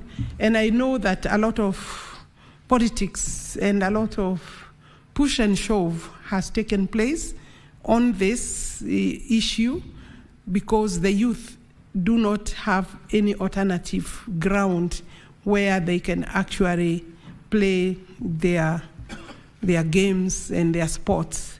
And because of long-term use, they do not understand why there is some other arrangement in terms of using of that land. The judiciary parcel, that one is separate. The sports ground is contained in the district headquarters ground, and it is not in any danger. Therefore, it is a matter of maybe replanning and see whether the sports ground can be accommodated in that particular parcel. Because as I've said, we do have, Honorable Speaker, there have been demonstrations there, and I appreciate the concerns of the youth, but they need to understand it was not a parcel under the Ministry of Sports, neither was it really reserved as a sports ground. But because it is a property belonging to the government of Kenya, it is possible that we can sit down and do planning, maybe replanning, and see whether we can accommodate the uses that are required or needed. Maybe that is what I can say. Thank you, Cabinet Secretary. Senator John, you have a supplementary question? Yes, Mr. Speaker, and I want to thank the CS for the very comprehensive response to this particular question. But Mr. Speaker, just to maybe bring her to speed further, is that the concern has been about this particular arrangement that was done on the 13th of March this year, actually, where the two plots, one was set aside for Maragua District Headquarters and the other one for Keno Law Courts. The problem has been that there was no public participation, or so the residents say. So I don't know whether, according to the CS, that this was done lawfully and procedurally as per the requirements by the Ministry of Lands. But then, Mr. Speaker, as she clarifies that, she has ended by saying that this is a matter that can be resolved to accommodate the play field. So in that particular regard, Mr. Speaker, I would want to ask the CS maybe to give us some timelines for that. And because she comes from Murang'a and she knows the heat that this has generated, I think it would be good for us and for the people of Murang'a, and especially those of Keno, to know exactly when this particular process that the CS has suggested, and which I welcome, Mr. Speaker, would be completed so that a replanning is done to accommodate the play field. And Mr. Speaker, finally, there is something that they call in law and land matters adverse possession. And the CS, I want to thank her, she's not opposed to that, that because the youth have been playing in that particular field, social events have been held there, and there is no other field. And because there is more space in the district headquarters land, whether then in the planning, it is possible to have the law courts maybe put aside somewhere else in that accommodated in other parts of land, and this left for that. The people of Murang'a, the people of Keno, would be very happy today to hear what their daughter, the CS for Lands, has promised as to when she is going to deliver that field, that play field, to the people of Keno. So, Mr. Speaker, a matter of timelines and whether finally these youth will have that parcel of land. Thank you very much. Thank you, Senator. And Senator, you've asked almost 3 questions, so I think that covers all your supplementary questions. It's because the CS comes from the same county, and I know she's also concerned about that particular field. Thank you, Senator. And by the way, she's my political mentor. I have a lot of respect for her. That is good. Thank you. Cabinet Secretary. Honorable Speaker, I don't know what to say, but I know that I have been one of those people accused by several people around there, and I think some of them are friends of the Honorable Senator, that we have an intention of grabbing. Let me first assure the people of Murang'a and Kenyans that this land already has a title. I had put a caveat. I have put a caveat on all parcels that emanate from the main block, the entire Gimbu land. So there is nobody grabbing. The other person who has been accused, I think politics have been quite propelled there, is the Member of Parliament for Maragua. It is not possible because this land is registered in the name of the government of Kenya, and I think that it is important that I clarify that the land is safe and secure, and it is not possible to grab the land because it is also restricted by an order of the minister. 3, the Honorable Senator is throwing a bait to me, Honorable Speaker, that I give a timeline. You know, he has also accused area activities of not being subjected to public participation. So I would want to say that it is not possible for me to give a timeline, and it is a matter that requires discussion with my colleague, the Minister for Interior, because the land right now is registered in the name of national government. And again, we would also need to do public participation, if at all there will be those activities. And so far, I think the youth are continuing to use the land. The judiciary is part of the national government. I said the land was set aside for national government. So it is not that it is a new use that was given. It is simply that most of the times when you are doing a project, you need a title for the specific agency. So the judiciary has been given 1 acre, and I don't think that matter required any public participation. The people of Keno, this specific area, already have law courts there. But these are mute issues that can be still discussed further.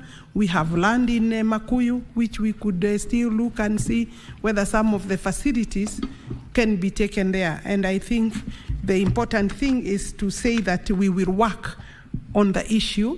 And I must say that there was an attempt to drag me into the problem, into the dispute, and really it's not a land question issue.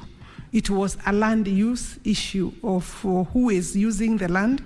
But I think for now, the Honorable Member of Parliament for Maragua has, I think, maybe stepped down her push. And I think also the youth have now also maybe used better ways of engaging. And it is possible that Honorable Senator can tell them in due course. But I will pick up the issue and see whether the national government can carve out sufficient land for a playground, which then means it will have to be transferred to the Ministry of Sports. It's not county land. I think the other question is you wanted to know whether it is national or county land. This is national government land. Thank you. Senator Sifuna, you have a supplementary question? Yes, Waziri, on this very critical point of public participation that has been raised by the Senator Nyutu, you are aware, Governor CS, of an ongoing housing program at Makongeni, and the residents of Makongeni have asked me to ask you, when will you sit down with them to be able to take them through that public participation for that project? They are facing eviction as we speak. There have been protests there. They say nobody in the ministry is listening to them. Is it not possible, Waziri, for you to honor those people by just having a sit down with them to iron out the things that have not been clarified so that the project can proceed? Thank you, Honorable Speaker. Senator Manzo. Thank you, Mr. Speaker. On the issue of public participation, I still want to go back to the Dagoretti sub-county. Is the CS planning to do public participation with those people whose land is being acquired compulsorily for affordable housing? Thank you, Mr. Speaker. Senator Osotsi. No, Mr. Speaker, mine is just a point of order on Standing Order 105. 105. Very important. You didn't press the intervention button. I thought you were asking a supplementary question. I did. Point of order against who? The CS has made an allegation. CS is not on the floor at the moment. No, but this is a house of record, Mr. Speaker. Proceed. Just to get things clear. Yeah, the CS has made an allegation that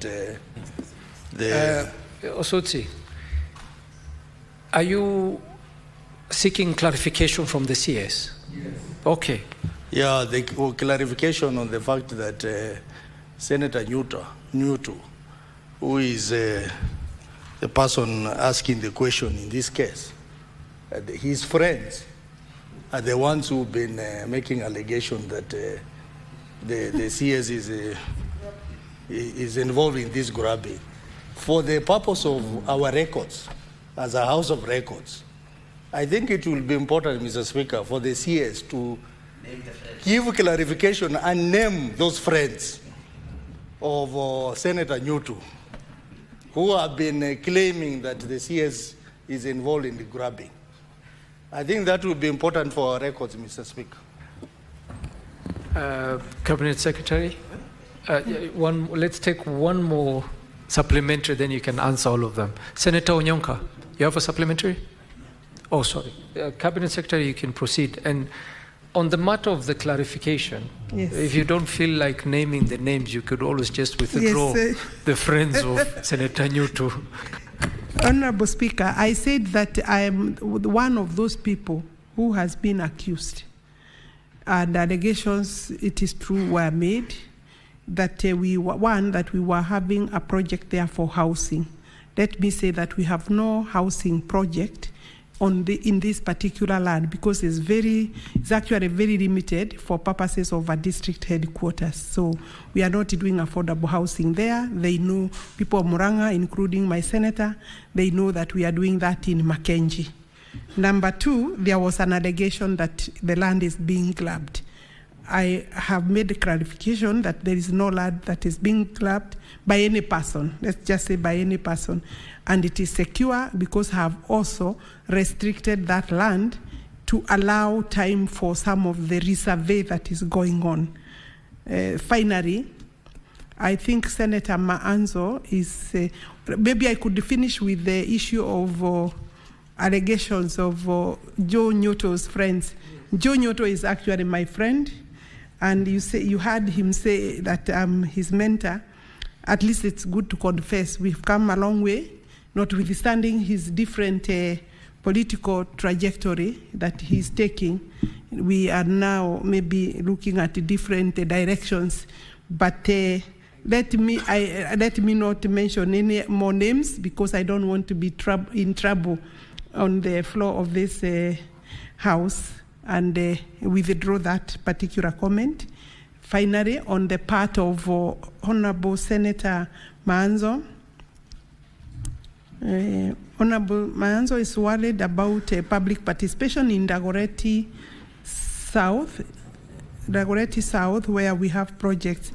Let me first also say, there is no project that we do without public participation.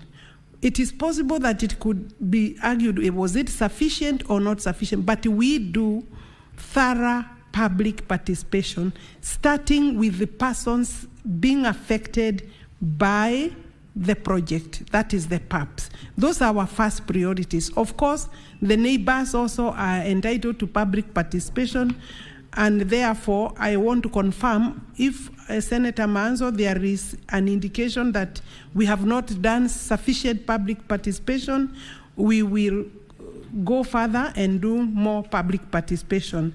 I'm also, Honorable Speaker, being invited by the Senator for Nairobi to honor the people of Makongeni. I believe here, this is one of the places we have done a lot of public participation. But it appears that there is still need, because I know it's a huge project, and there are many people being affected. There is still need to engage them further. We will do that, Honorable Senator. Maybe we can do that in January, or if my department, the State Department is able to do in December, we can do that, but we could slot it for January. Yes, Senator Sifuno. Speaker, I really appreciate that offer from the CS. Maybe she could be kind enough now to direct her ministry that the threatened evictions be put on hold until we have that conversation, because CS, you'll agree with me, it will be pointless to discuss the matter in January when all these people have already been kicked out. Kindly. Is the eviction an order from the court or from the ministry? No, because the current residents needed to give way for the project. They had already been given those notices to leave. I think projects are ongoing along that place, and therefore I may not be able to withdraw or to ask my department to withdraw. It is important that I take consultation. I believe that we have, previously we have extended the notice. In fact, I think they have been on notice the whole of this year, but we will engage them as soon as possible so that we can see how we can intervene. Maybe what we can do is to expedite the public participation. Thank you. Thank you very much, Cabinet Secretary. I think we have come to the end of question and answers. And at this point in time, we would give you permission to leave. And we want to thank you for answering all the questions comprehensively and for attending the session this morning. Thank you very much, Cabinet Secretary, and we wish you all the best. Thank you, Speaker. Thank you. Clerk, next order. Order number 8, motion, report of the consultative meeting of the Executive Committee of the Forum of Parliaments of the Member States of the International Conference on the Great Lakes Region, FPICGLR, held in Kinshasa, Democratic Republic of Congo, from 22nd to 24th January 2025. Senator Hezena.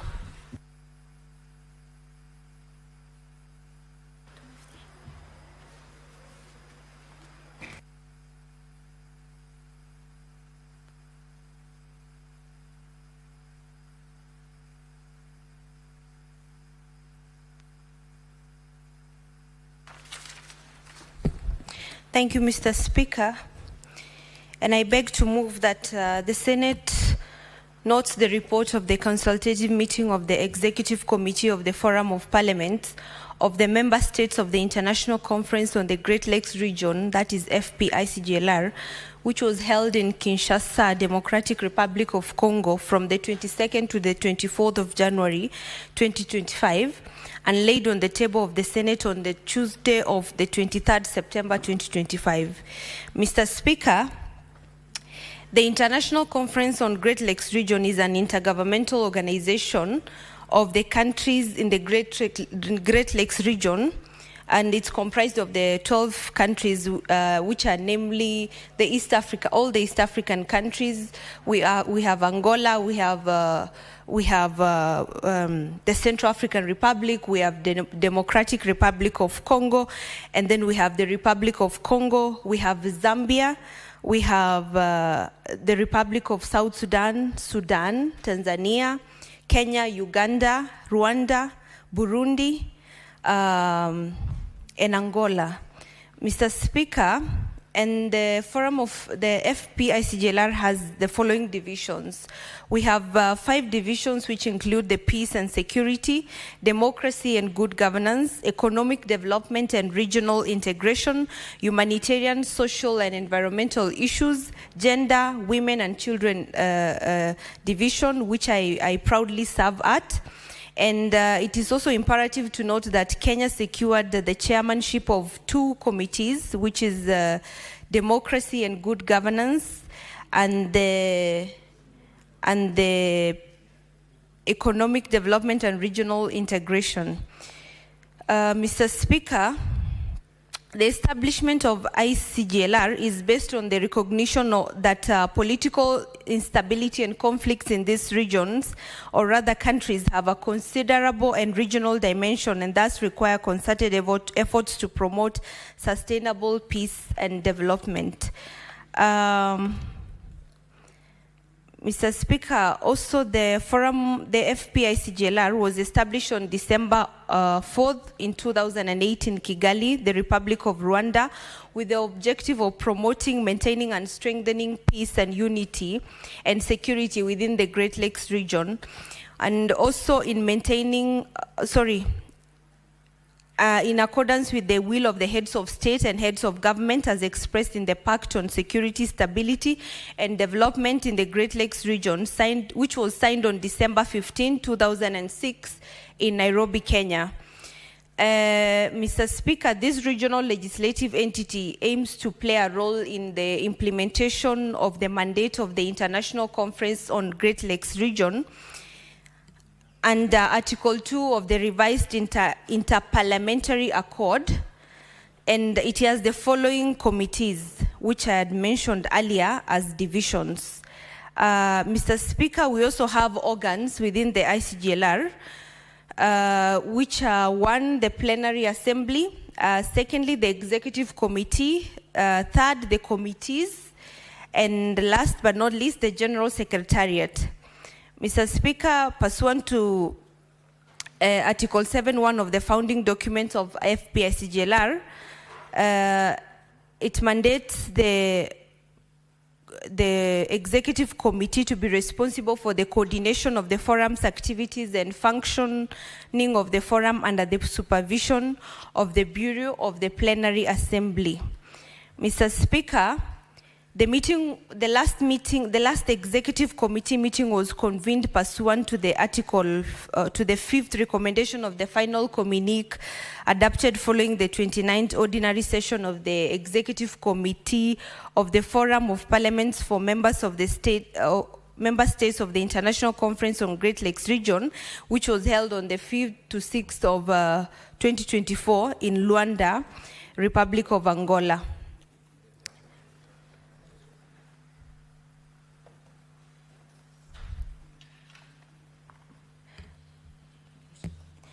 Thank you, Mr. Speaker. Mr. Speaker, and the consultative meeting which was held on the 20th to 25th of January in Kinshasa, Congo, the Kenyan delegation, which was represented by me and accompanied by Mr. Polycarp Matara, who is a clerk assistant. And the purpose of the mission was to verify and close all pending administrative issues before launching the recruitment process of the next Secretary General of the organization. Mr. Speaker, the agenda of that meeting was as follows. 1, the recruitment of the next Secretary General in light of the decision of the Bureau of the Plenary Assembly, the legal proceedings regarding the appointment of the Secretary General of the IFP ICGLR, and to update and adopt the proposed roadmap for the recruitment of the Secretary General. Mr. Speaker, some administrative issues and way forward included presentation of the administrative situation of the staff of the General Secretariat. We had proposed amendments of the founding documents and as well as the management guidelines for the FP-ICGLR.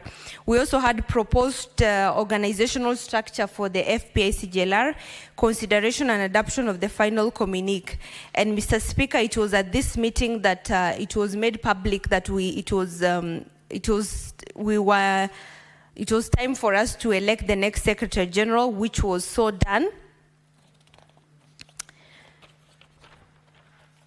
And therefore, the whole procedure was followed, sending out an advertisement, and then the various member state parliaments were notified of the vacancy.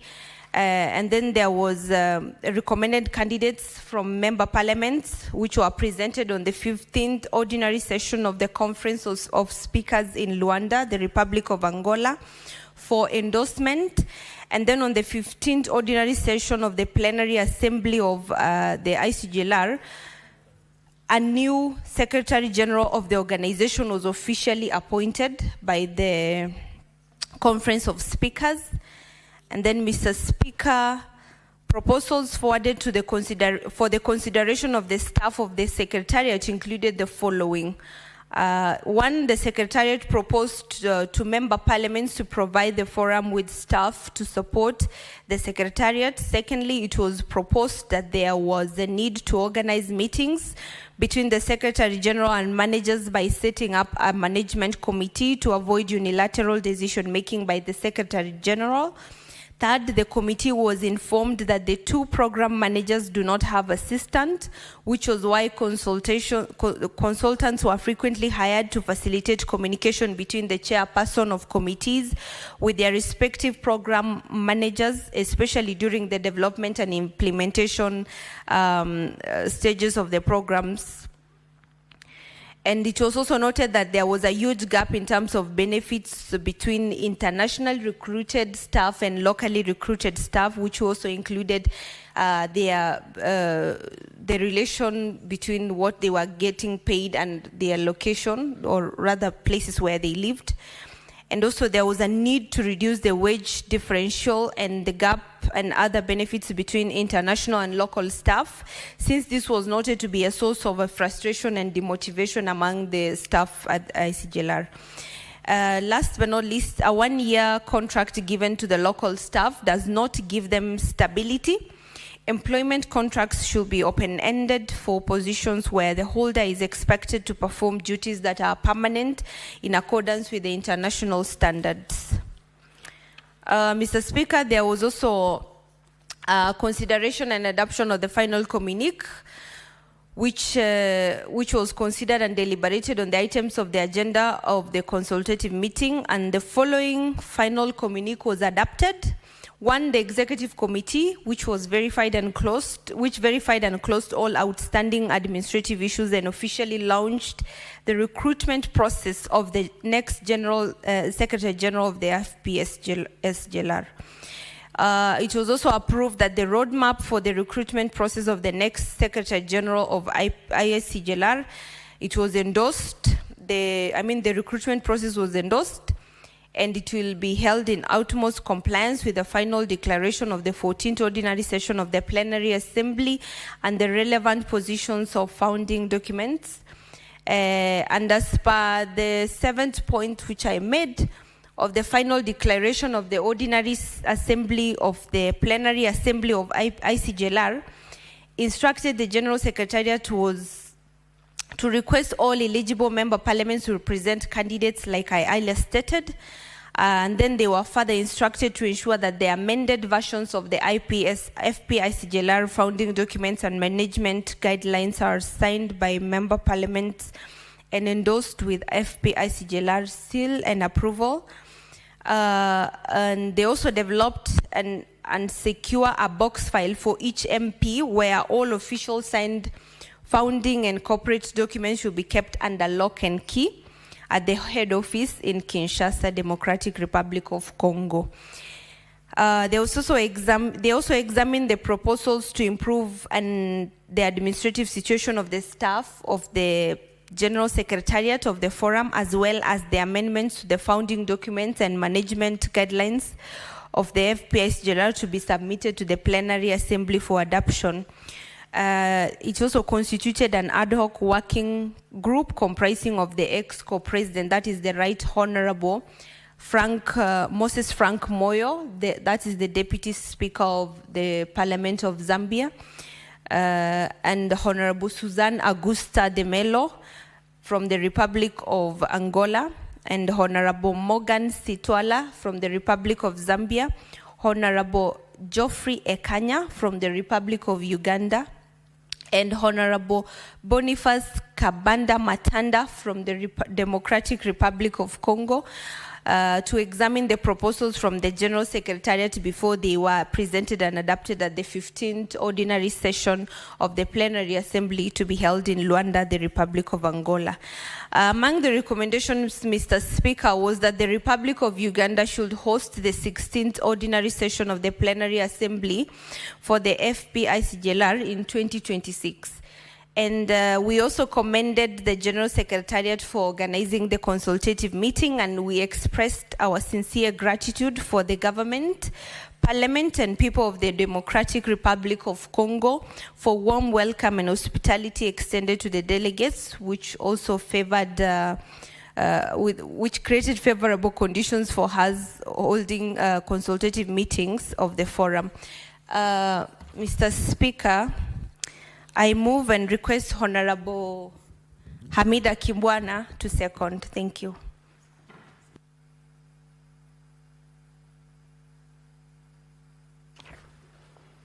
Thank you, Mr. Speaker. Mr. Speaker, this issue, in fact, it's very, should I say, dear to me. Mr. Speaker, I was in DRC, Congo, and nominated by former President Uhuru Kenyatta and the late Honorable Raila Odinga to support the country for the formation of the first government of President Tshisekedi. And I feel sad looking at these countries and seeing, you know, what they are going through, and especially the instability or political instability of the country. Mr. Speaker, our countries, the African countries are quite rich. But then looking at the instability, and I don't know whether they are intentional, we find that politically, having the instability, I mean, looking at a country like DRC, it's the richest country in the world, yet very poor. And I feel very sad that these conflicts are dwelling. So I think this, I'm certain that this conference or meeting was for a great purpose to bring the countries together. Look at Sudan. Look at now South Sudan, Mr. Speaker. It is unfortunate that we are not achieving, and especially like Sudan, it feels very sad when you look at an African country going through in this era what they are going through. Mr. Speaker, I am hoping that the purpose of that conference will be achieved, if not achieved, and I'm hoping that the promise of tomorrow will go to pass to African countries. Mr. Speaker, I second.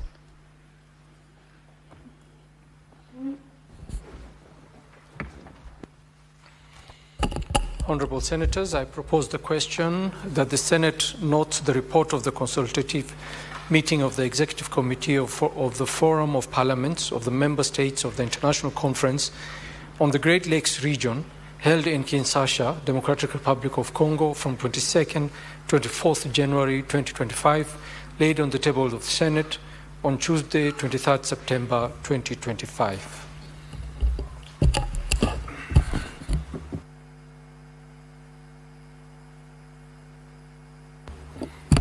Since there are no senators wishing to contribute, I call upon the mover to reply. Thank you, Mr. Speaker, and I thank my colleague Senator Amida for her very well thought of secondment and input, and I'm glad that she has an experience with the amount of tragedy that this country is going through, all because of conflict and poor political decisions. Mr. Speaker, we have had an honor to visit the western part of Uganda, which holds one of the largest refugee camps within the region. And Uganda has a very, very friendly policy that welcomes refugees from across all other Great Lakes region. And the most interesting part is that they even allow the refugees to own businesses, to take part in various kinds of investments within the country, to go to school, except the only right they do not have is to vote, which is understood. Mr. Speaker, we also noted I sit in the committee in the division of women, children, and gender, and it is very